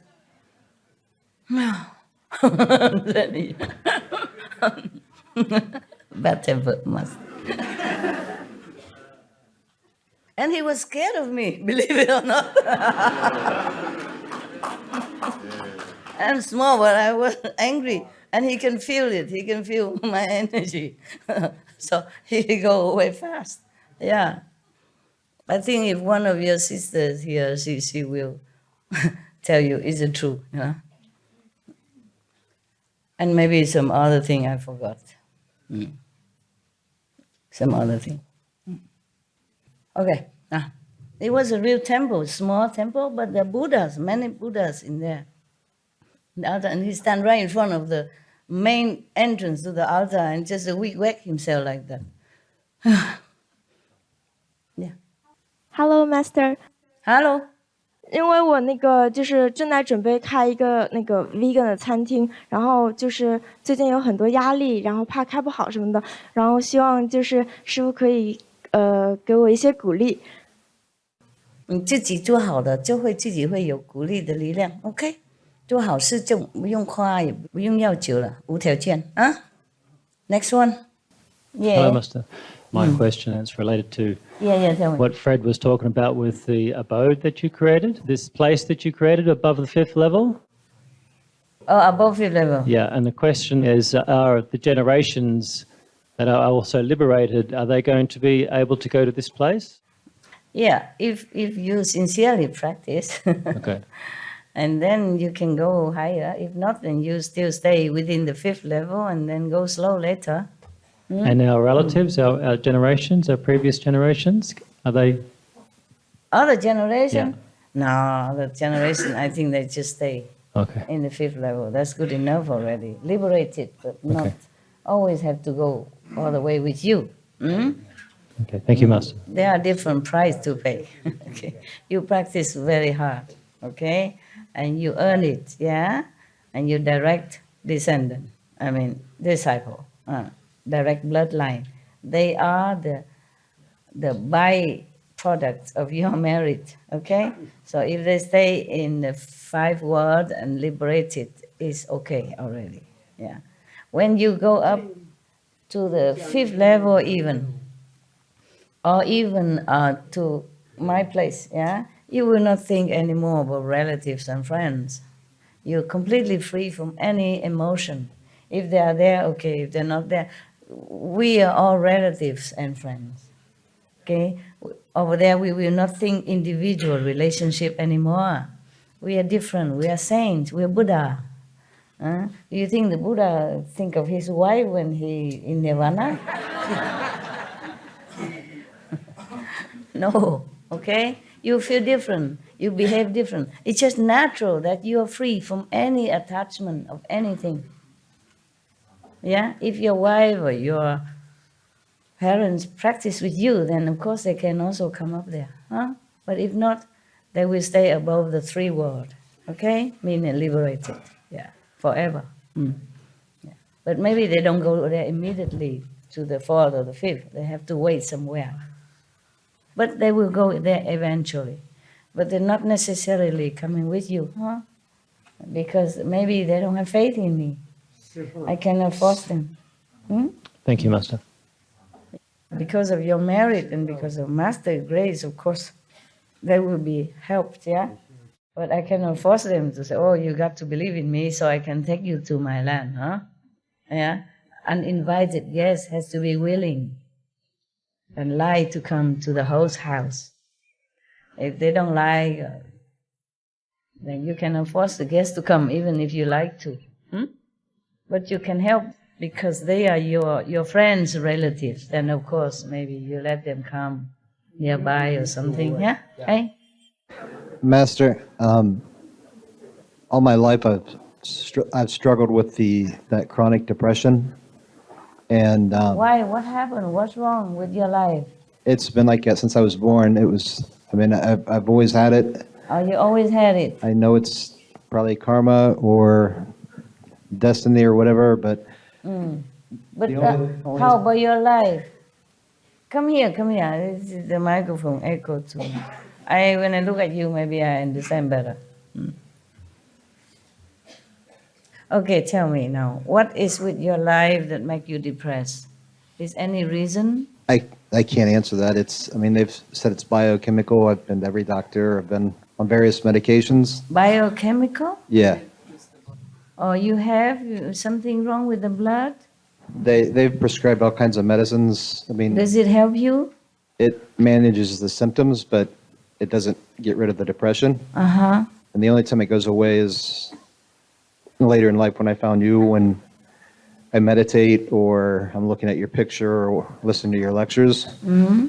But I can't do that 24/7.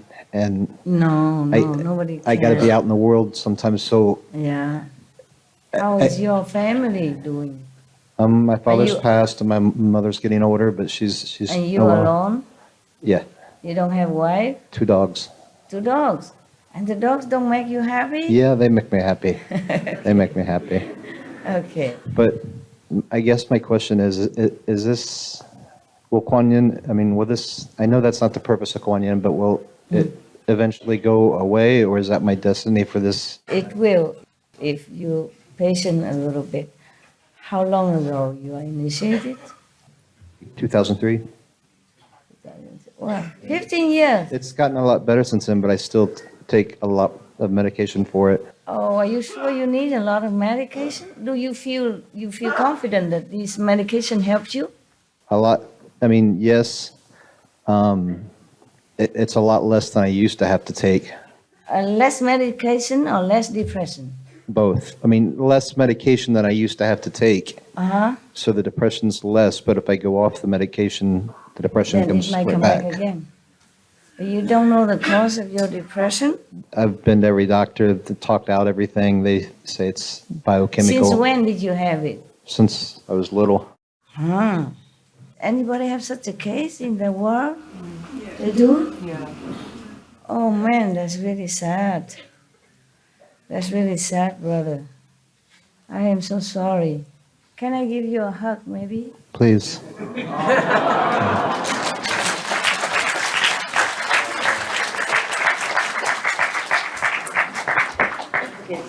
I don't know what else to do for you. I will give you a hug. Will you try so hard?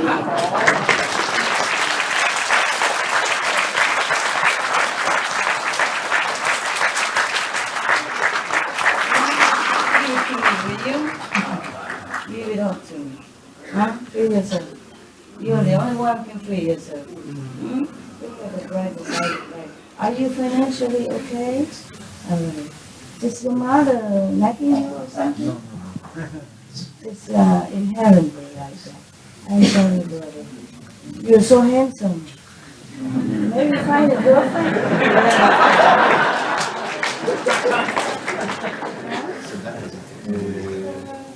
You had a girlfriend, but didn't help.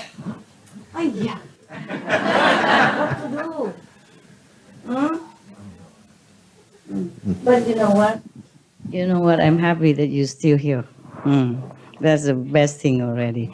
Yeah. Some people cannot deal with this kind of depression. They might have been gone, taken their life or something, And you're so courageous. You live on. With all this must be a big burden for you. Just give it to me. Don't take it. Don't keep it, okay? Give. Give all of that.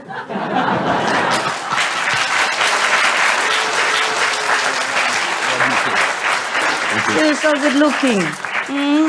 And so brave, my God. Really, you are brave. Because if I had such a depression since I was young like that, I'm not sure if I survived until now. How you do that? How did you do that? I just know that death wasn't going to be the answer. Yeah, That's the only thing I wonderful. At least you have wisdom, man. You're cool, okay? Sorry that you have to suffer so much. This is what a lot of people suffer. I don't know why. I told you I hate it. Yeah? Live on so that maybe one day we'll find a solution. Yeah?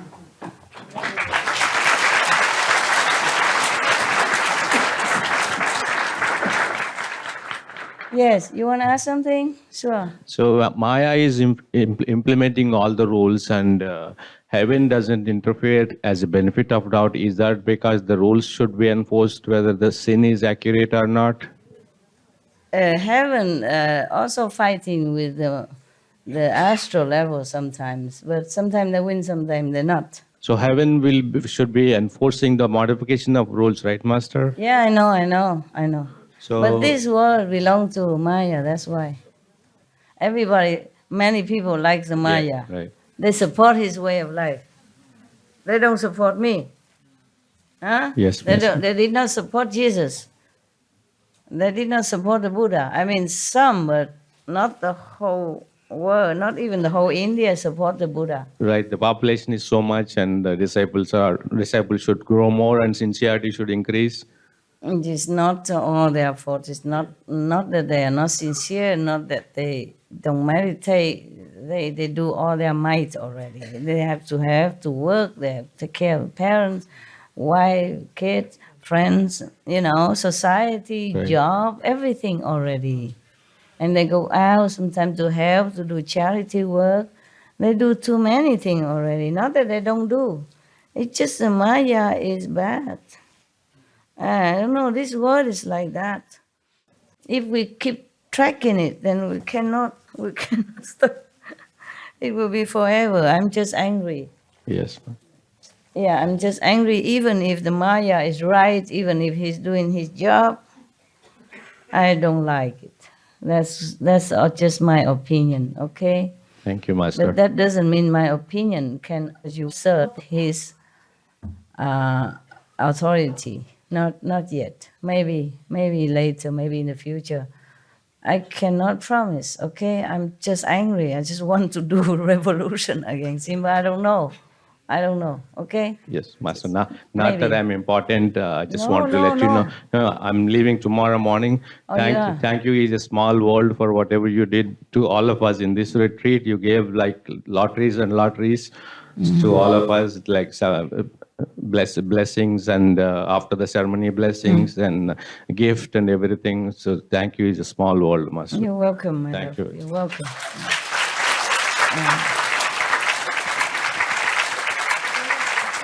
I wish I could. I'm just too busy to figure out how to deal with this Maya, okay? I don't know if I'm alone can do anything. The Buddha could not, Jesus could not, other prophet could not. I don't know if I can do anything. We will diligently support you, Master. I know that. I think you do your best already. No one else can be better supporters. Yeah, I feel frustrated that I cannot do what you wish. Not immediately like that. Yeah. Master, it's been a privilege and an honor to be here this week for the first time from a Hare Krishna perspective. All the things you've been teaching, working with your disciples, they're a true example of how people should be on earth, as in heaven, so it should be on earth. The disciples you have here are an example to you, and the way you teach them, it's unconditional love. The way a parent raises a child. But the thing that's been so beautiful about this week, this has been the best Christmas ever.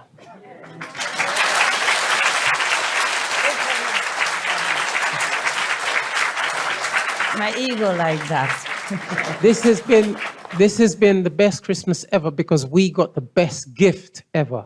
Yeah, you mean the gift? And the thing that was so beautiful about it, it was without asking. The mother sees what the child needs. The child may be naughty, the child may be obstinate, but the mother still, with love, takes care of that child. How you know? You just came 1 week. You don't know me. I can be very tough. It's just been absolutely wonderful to be with the God brothers and God sisters, and it's been really, really instructive. And the way everybody was trying to help everybody. Yeah. This is a family. That's the way This is love.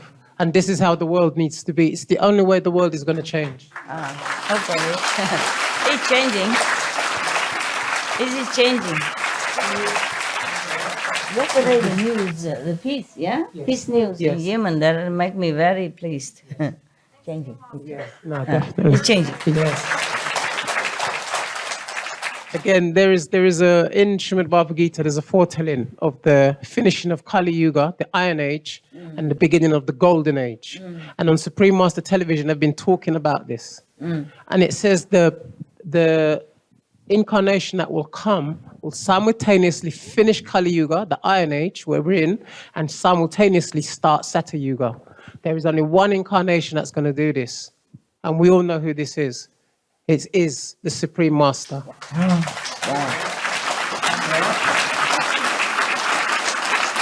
In the Bhagavad Gita, they talk about the Supreme Personality of Godhead.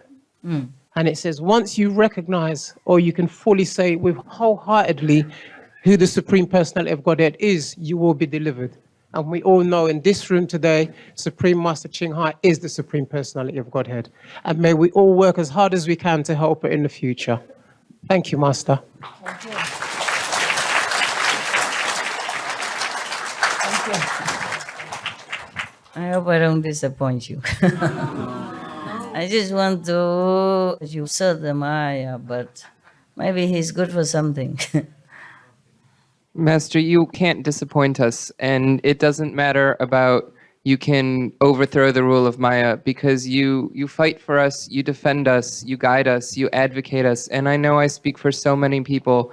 That is so much, and we appreciate, and all the people who aren't your followers might not know to appreciate, but you know, you fight for them and you defend them too, and it's not what you can do, but it's what your intention is.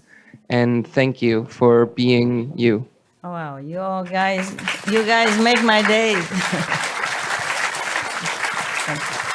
I'm so glad that at least I have some friends. Okay, I'm doing my best, you're doing your best. That's all we can do, huh?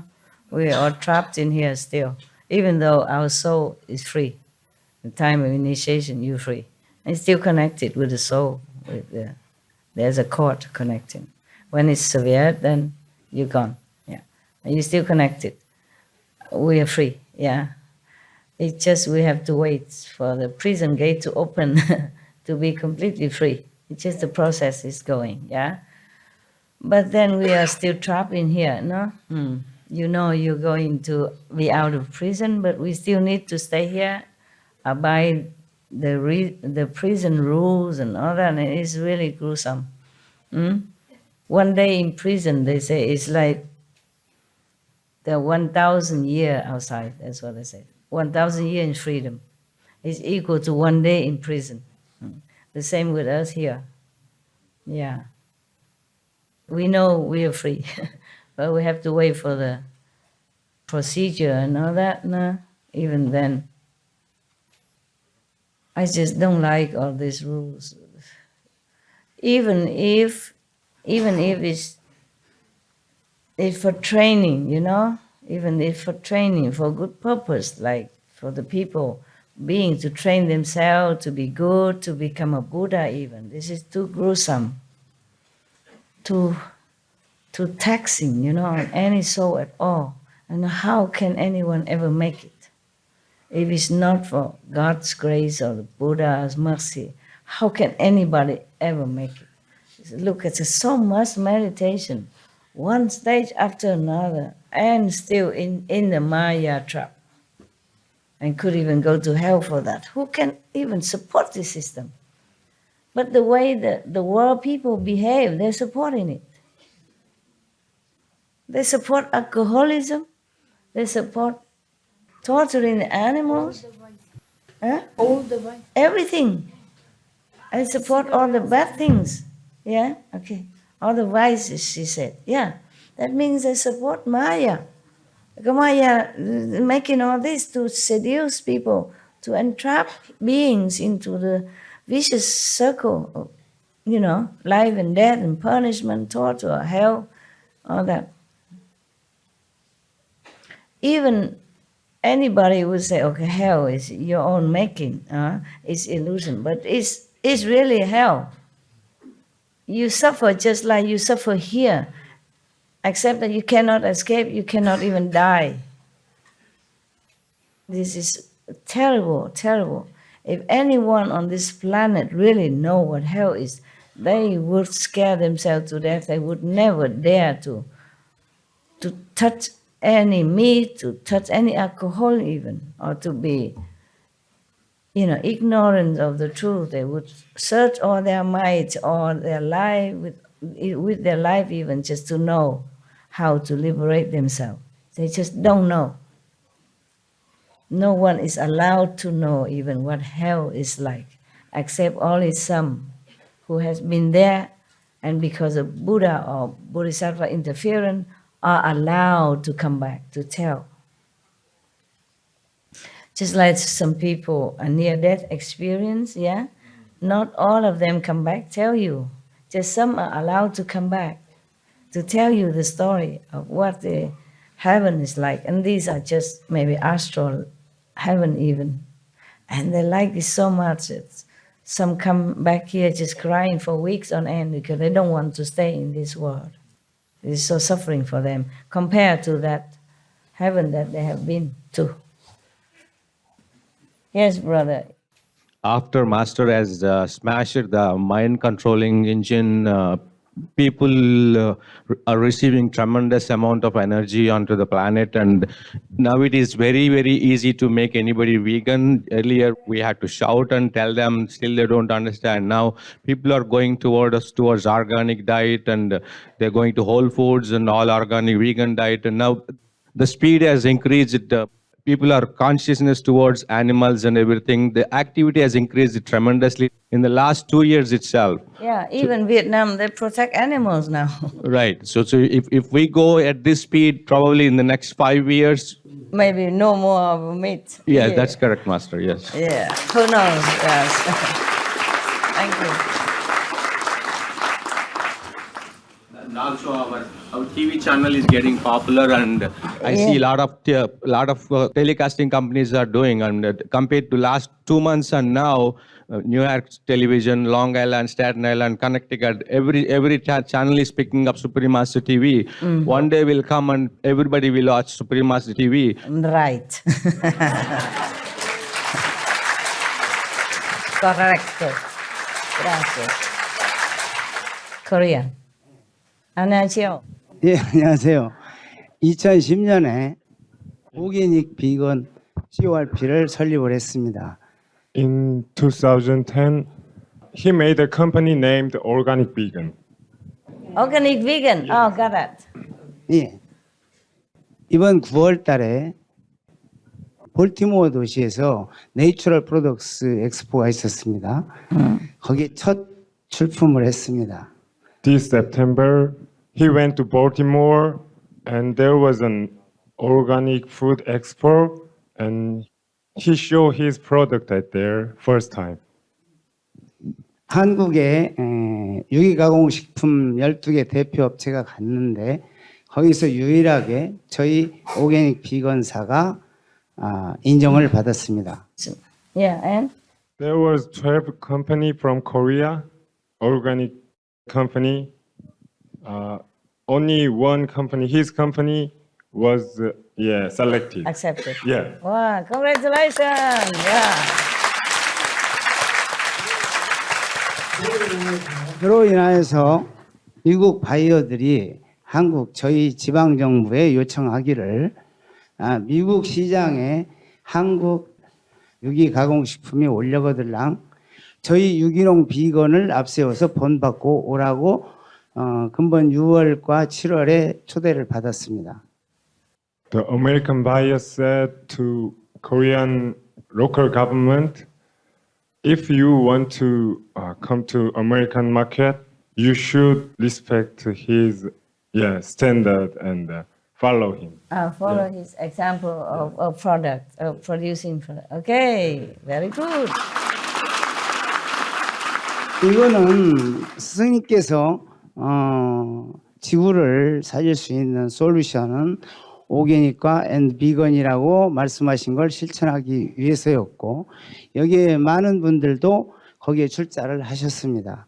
그래서 이것은 이 회사는 저희들의 개인 회사가 아니라 우리 모두의 회사입니다. 그래서 이것은 기쁜 소식이 되지 않을까 해서 지금 전해드리는 바입니다. 이상입니다. The reason why I made this company was your teaching that organic vegan is the solution to save the world. And many Koreans donate for the establishing company. And he thinks this is very good news to tell you. Good news. Yes, of course. Good news. Thank you. Thank you very much. 감사합니다. And very good motive because he want to save the world, not because of making money or to be famous, but want to save the world through vegan. Good motive, very noble. 감사합니다.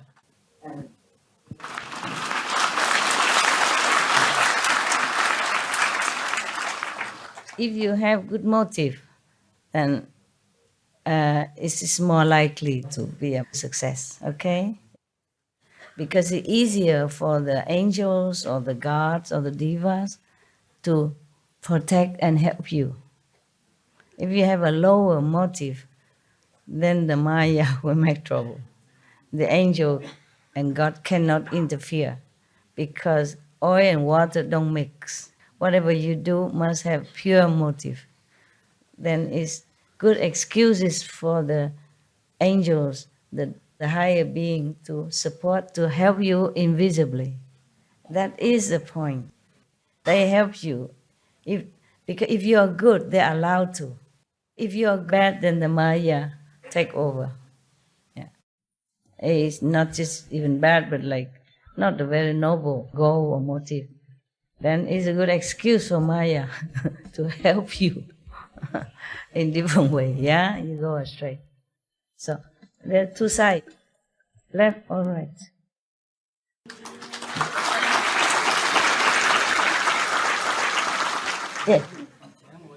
这也是在很长时间之前的事情，我在这个夜梦中看到了一个境界，就是咱们这个标记的问题。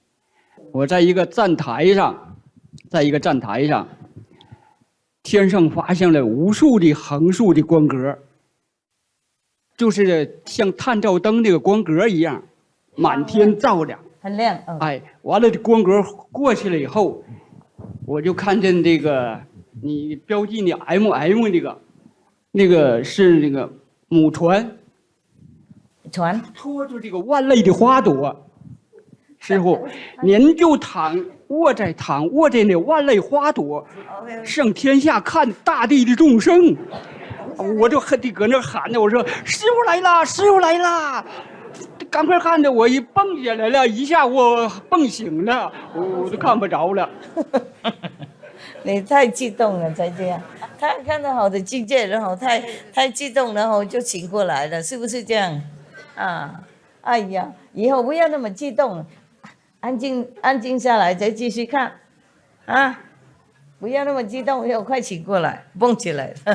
OK， 懂了，恭喜嘛，没事，好的，好体验。Okay, you guys, you okay? Not tired?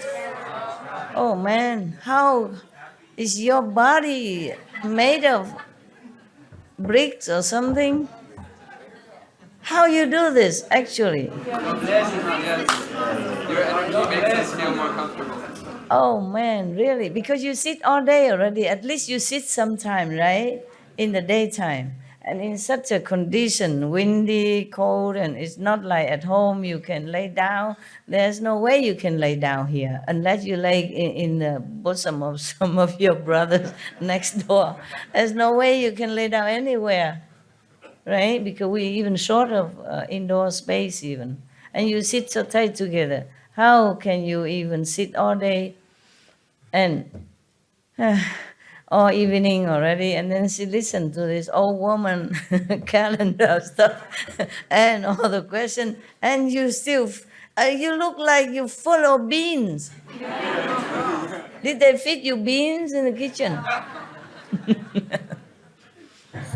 Soya beans. Yeah, she said soya beans. What I mean is, you look so radiant. You're smiling from ear to ear, and you just don't look tired at all. How? Love cannot make you like this. It's your love, Master. Huh? It's your love. Really? It's your love. You worked very hard for this place, and you just came to see us. Your brothers and sisters in Taiwan, they work really hard. They work very hard, yeah? But you come here also very hard, yeah. And we thank the Taiwanese, huh? And they work very hard, yeah? They work very hard for it. It's, even though not as perfect, it's just sometimes the ego interfere, yeah? Or the Maya interfere. I have high standard, okay? Very high standard expectation of all of you, not just them. But I also appreciate that you come, and they're very happy that you come, because it's not easy also for you to come. You come from different place, yeah? Because I know you work very hard for your money, yeah? Very hard, and you're honest living. Not like quick rich making, that's easier, but you work hard, really, every day of your life to save some money to come, yeah? And at home you have obligation, you see? If you didn't come here, maybe you could buy a flash car, a better car to flash with the neighbors, you know? But you know what is more important? I wish I could pay all for your tickets and everything else. But it's good that you pay. It's good that you pay. Otherwise, everything is, I earn merit and you zero. And you can't come home with me. I mean, the home that waiting for you, like Jesus say, I go prepare a place for you. Yeah. All the master, they prepare a place for their disciples. Yeah. If the real master, they have creative power. I mean, not just this lousy world like the Maya made was, oh God, zillion times so glorious and comfortable, and you lack nothing and you desire nothing, you just feel happy. And then from there you can even bless the world, yeah, because you're more powerful. Not just we enjoy, but we can bless the world. And we can come back here if we want, but full of equipment inside to protect yourself not to fall again, and to help whoever you think you own a dead last life, who helped you sincerely, but when you were in this world or the last life, you had not enough power or equipment or opportunity or financial or power to help. You look and you say, my good friend there, I want to come down and take him up. And you have all the power and the master support behind to take that friend up.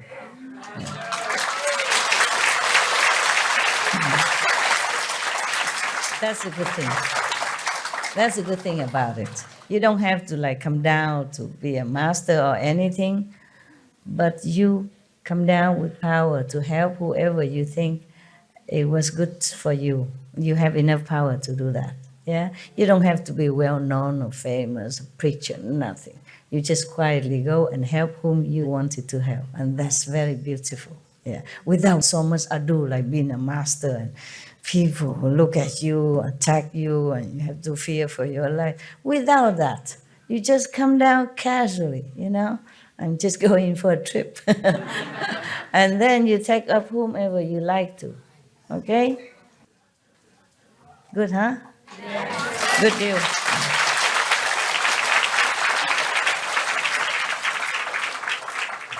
I just wanted to say it's awesome news that you gave us about going beyond the fifth world, and just unbelievable. And thank you so much, Master. You're welcome. How do you say you're welcome in Afrikaans? Jy is welkom. Kees welkom. Okay. Imagine we can understand each other, huh? There's so many languages here, not to talk about in other countries, huh? Yeah, that's good. And we're happy with each other. Yeah. And it's been an awesome retreat, Master. Every night, from the first time you spoke to us until even tonight, you've answered so many questions inside. Like every single question I had for the last 2 years inside, you've answered. The first night you answered almost 90% of all of them. And then the second night you answered even beyond. Beyond with more 100%. Oh, wow. explanation. That's a bonus, hey? Good for business. And then, Master, just being in your presence, like, I mean, every time I see you, you just become more and more and more and more powerful and loving and compassionate. Yeah? And, Powerful, no? And Master, what really, really, really touches my heart so deeply is that you're so tolerant with us and you're so forgiving and so you still give us so much invisible love on a vibrational love that words don't even do justice for us to be able to explain to you how grateful we are to you, Master, and for everything you've done for us. It's okay, no problem. As long as you, as long as you sincerely practice, do your best, okay? And I'll be happy. Yeah. That's Thank why you, you Master. always come, because you can't find any happiness with your boyfriend. Always come here. Yeah. Master, you are my one true love.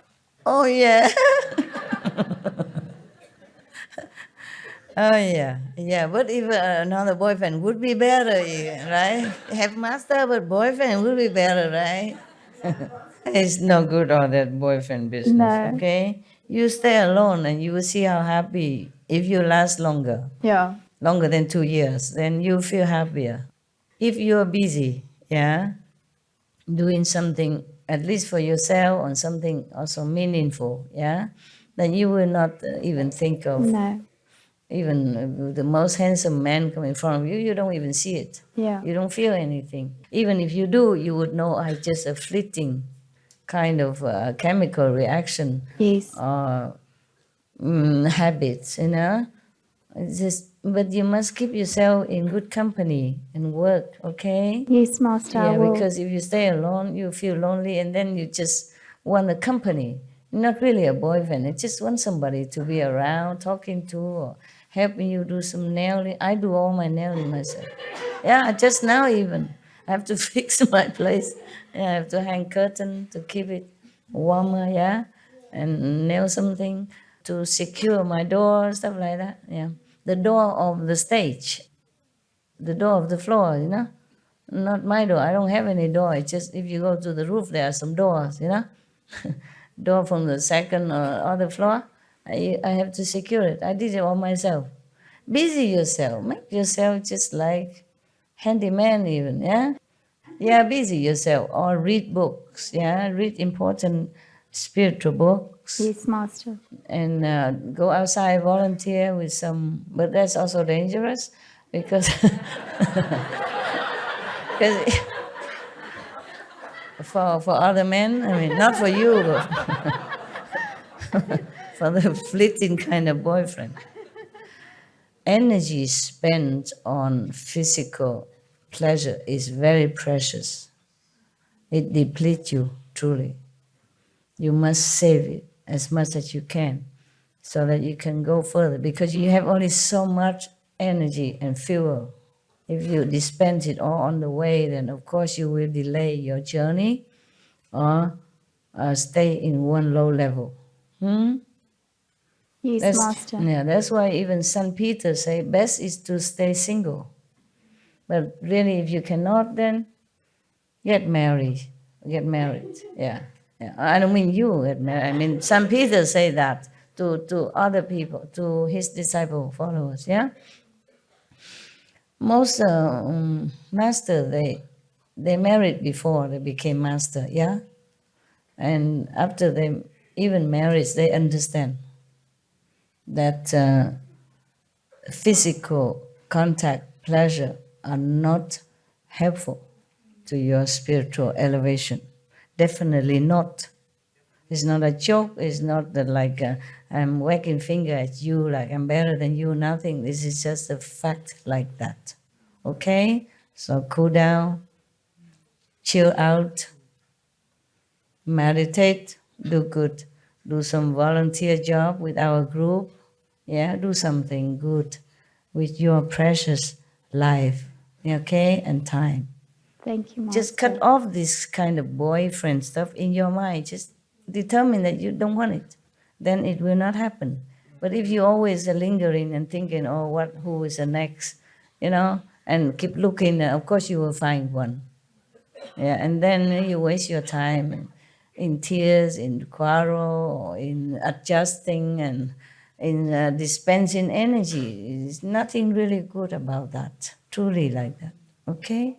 Not that I forbid you or anything, but anyone who really wants to go high must downsize his physical contact with the other sex. Understand that? The energy you spend in sexual activities is really harmful to you. Not just the body, but spiritual, emotion, mental, psychological, psychic as well. Psychic, everything. You're just spending and spending and spending. Your energy just wasting, flowing out, instead of conserving. Yeah? I teach you to do Kuan Yin because you return it inward also. Not just because hearing the higher dimension, the word of God, but also return back to your energy, okay? Through the Kuan Yin activity, yeah? That's why most people, when they meditate, they put their legs together and the palm together somewhere, okay? Yes. Even in magic school, yeah, they also tell you that if you talk to somebody, you better cross your legs together. Maybe you cannot do the lotus because it's too obvious when you deal with the business, but at least you cross it together under there. And then make sure your hand also not too out open. Because in case that person has bad energy, it will just flow into you. And you are dispensing by leaving yourself open and vulnerable. Right? Your legs open, your arms open, and then you talk as well, and your ear open to listen. Your eyes have to look at that person. The more close, the better. Even in magic school, they teach you that. So this physical contact with other gender, opposite gender, is really an outflow of a lot of energy. You concentrate your all on that act, yeah, or you will feel frustrated, not satisfied. And when you concentrate your all on that, then you are just here. You're just in that act. You're just in the physical dimension. At least for that moment or that time you spend with your physical partner, you leave heaven. You left your true self. You forget higher dimension. And we don't have a lot of time. We have too little time already for spending on work, on shopping, cooking, dressing, driving, all kind of things already. And we have only like 1.5 hour, 2 hours to meditate already, if you have. Yeah, and then extra on that, you spend more energy. The physical pleasure costs a lot of energy, more than any other activities. Because you concentrate your all, you give your all in that moment. And it's a waste of a lot of precious energy. Not to talk about there at that moment, you are just right there, you're nowhere else higher, okay? Just in a low dimension, lower level, lower chakra, And you want to go high here, you don't go low down. Okay. All right, any other? Master, I was just wondering, what more can we do? We have a loving hut in Ohio, and it's crazy busy all the time. People love it. I'm just feeling like we could do more to share the teachings, though, because everyone's going vegan, and what more can we do to help? You put on TV, SMTV. If people ask you, you tell them. Okay. And you want to be a preacher? Go ahead. I don't know, like more flyers. We used to do flyers. Yeah, do whatever you think. Okay? Do ever what you think. We want to help. Yeah, more. understand. Because your situation is different, you know? You do what you can. You just use your IQ. Think tank, okay? Okay. Or get together and say, what else can we do? Huh? With your staff, with your friends, so what else can we do? Then just do it. It depends also on your finance, your capability, or where you live, whether or not it's easier to talk to people, or whatever you do. Sometimes they just organize a talk, but only on TV. Some people just put master video there, everybody watch, and then you explain this and that, and by the way, you talk to them. Whatever you can do, okay? Yes, thank you. Anyone else? En la serie de SMTV de las antiguas predicciones de la era dorada, In the series of SMTV of the Golden Era, sí, sabemos que a través de los diferentes capítulos se ven predicciones de que la maestra es la segunda venida de Jesús y todas las predicciones de los Hopi y las antiguas tradiciones. in the different chapters, they show about the different predictions about Supreme Master and Jesus. La and segunda other, y todas las tradiciones. and all the traditions. Ok. Y como SMTV es una televisión pública para todo el mundo, no solo para los discípulos, yo And- creo. Okay. And because SMTV is a public Television. TV For station para todo el mundo. for all the world. He thinks Yo creo que la maestra tiene confianza suficiente en todos los seres humanos que la van a ayudar y la van a soportar y que realmente van a querer en la maestra. he thinks that he trusts you, that everybody that watches SMTV channel will be following and believing in you. He hopes, yeah? Okay. Y si no, no estaríamos viendo esos capítulos. O sea, If not, we will not be watching those chapters about the predictions. Now, if they watch them, they would believe me, right? You hope. creo que la maestra confía en los seres humanos lo suficiente para que crean en la maestra. He thinks that you trust in us for us to watch it and believe it. That's why they show it on SMTV. So what's the point? El punto es que la maestra, yo creo que la maestra en el futuro va a tener mucho más soporte de lo que tiene ahora. He just thinks that you will have a lot more support than the one that you already have now. You mean because of the Because ancient of prediction? SMTV and everybody watching and believing in your But what's that teaching. got to do with ancient prediction? Oh, because there's a series about ancient predictions. So he thinks about watching that. That one helped? I It see. will help, and they Ah. also show, your teachings Ah, okay. along with that. Okay. And he thinks that, He hopes, yes. Yeah. Okay. When Buddha was alive, yeah, sometimes he used his power to fly in the air even. Or his disciple fly in the air, go through stones, walk through stones like nothing. And how many people believe in the Buddha? It seems a lot, but not a lot.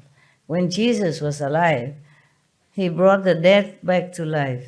He cured the blind, physically.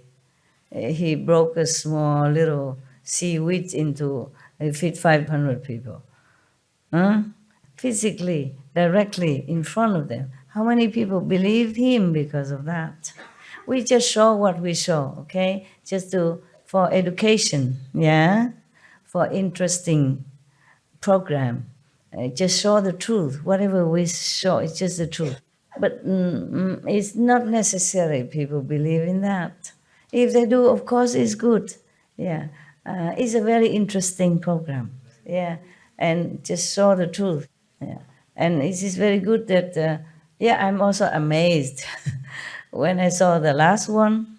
I said, "My God, where did they find all this prediction?" Yeah, the staff are amazing. Yes. When I saw something about Nostradamus, yeah, the last name of the prophet. Yeah, they even know that. Nostradamus, turn around, become Suma, yeah. I said, my God, they're amazing. They're so enlightened people and so sincere. I'm so, so proud of them. But that doesn't always translate into any believers. People are people. But it's a very good wish and a very positive hope. Yeah, we will see, huh? Okay, huh? Okay. Yeah, all right. Yeah, you want to ask? I have a bit of good news. Yes. When we came with the airline, they messed up our vegan meals. Vegan meal? And so then I explained to the stewardess, I said, you guys continue to mess this up. I said, if you had vegan meals, if you had vegan options instead of vegetarian options, you can feed 100% of the people, because 100% of vegetarians will eat vegan. And he said, well, we usually keep 10 items here, and because of the different religions, different people's health, and so on. I said, if you had a organic plant-based diet, then you can feed many of the people. For example, it's kosher by default. So you don't have to worry about Jews and Indians, Muslims. I said, because people are traveling. They're not sitting down for some big cuisine. They just want a meal for travel and go. And I said, you're missing all of this. And he said, well, I tell you what, I'm going to talk to the people. He said, in fact, I'll give it to the CEO. So it may turn into something great. Yeah, good. We can always help people on the way, when you travel. Yes. You wanted to talk? Okay. Dear all right, Master, I hear you now. Yeah. I just would like to convey Iranian fellow initiates' message to you, because they can't come to Taiwan. So they asked me to convey and tell you that they love you, they long you, and they wish you utmost health, protection, happiness, and success forever and ever. Please, same to them, okay? Thank you, Master. God bless you. Please convey my I pure will, love. all my heart. Okay. Thank you. Very happy. There's no cakes and candy, nothing here? Oh, yeah, some. Can you send to them at all? I will. It's just a little, my love. I don't know what else. That's okay. I'll do maybe 2 or 3. No, take the whole thing. And you divide into different packets and send it or put in a box and they share. Thanks for your question. Thank you. All right, good. Any more important question or stuff? Just one. I like what the brother had to say. We need to understand that SMTV is the medicine for this world today. Okay. SMTV is going to spread, and it's going to be for the universe, for the future, because everything Master is doing has been documented now. So have a living guru, a living spiritual master documenting. Who documented? SMTV, all about you, Master, all about your disciples, Master. The more people see, the more people will get. Even having SMTV just playing on your computer in a room, the energy changes. Yeah. The same way Maya works, the molecular structure of most things in our young people, they hear the same things over and over and over. It's played at a certain decibel. The same way SMTV is counteracting that. It is the medicine for this age. So wherever you are, wherever you live, if you leave SMTV on in the corner of your flat, it spreads throughout the whole building. Yeah, it does. If you leave it in the whole building, it spreads for 5 miles. So SMTV, what the brother was trying to say, is probably in this age, the medicine for this age. Okay. So if everybody actually puts it on, leaves it on, it doesn't cost you anything. The same way you leave your laptop on, your iPads on, whatever. If you just have SMTV playing, you're benefiting your neighbors, your animals, every living entity within that 5 miles. It does. I can tell you that.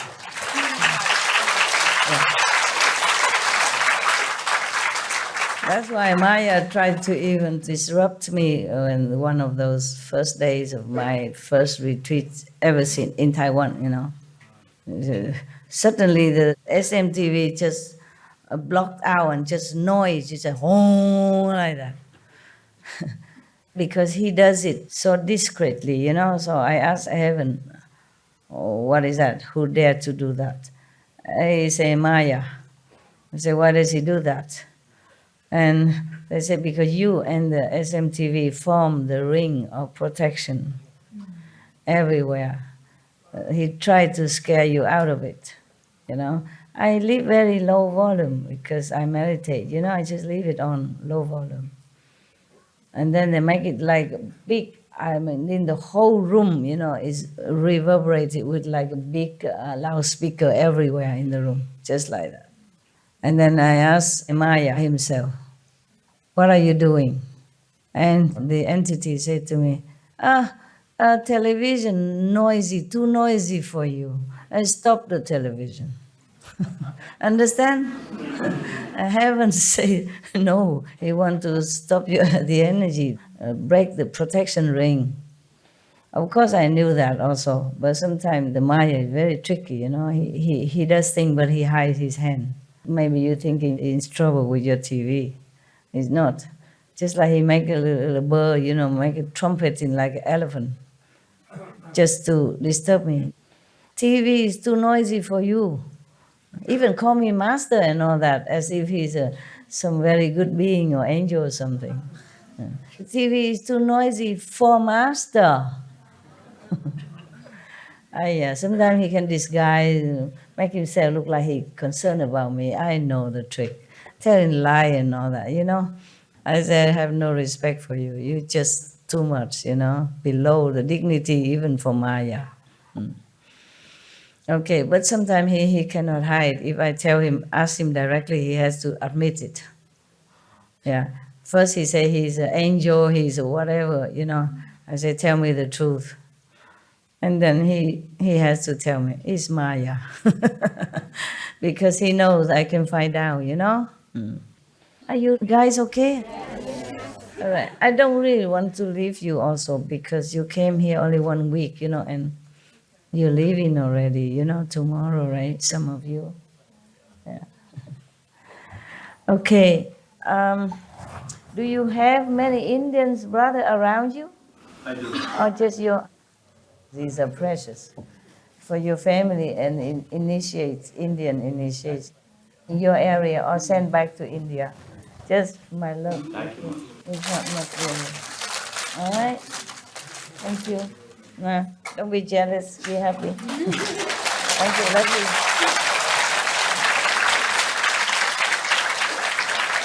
Are you okay? Really?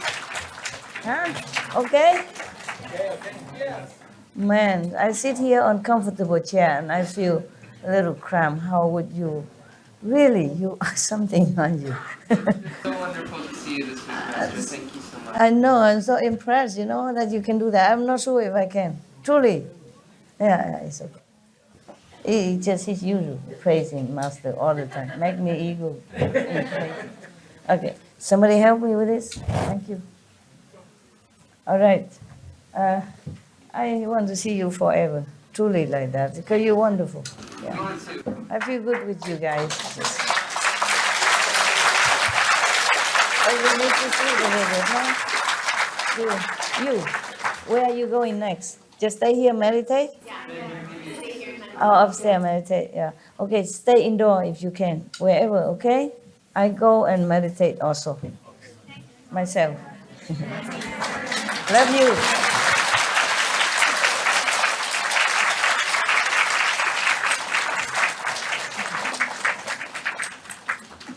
Take care of the old teacher, okay? 照顾老师啦，那个老大的老师，哈。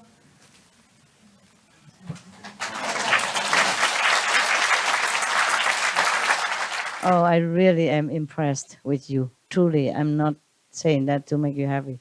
I don't know how you sit all day, all night like this. Even just for 1 week, you're really a creature of, I don't know, tough.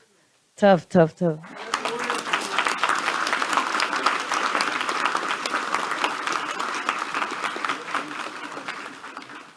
I will forever love you through all the world, through all the lovers, through all the beauties that you so adore, through all the beauties that you so adore.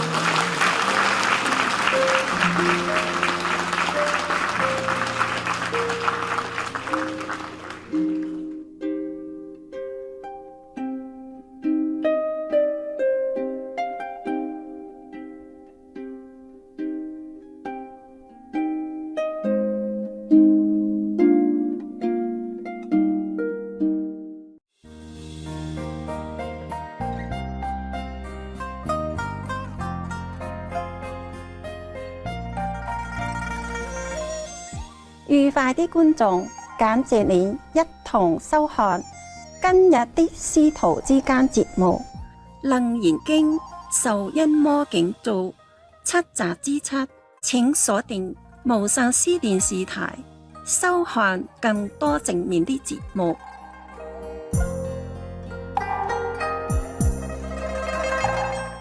祝你的生活充滿無條件的愛與仁慈。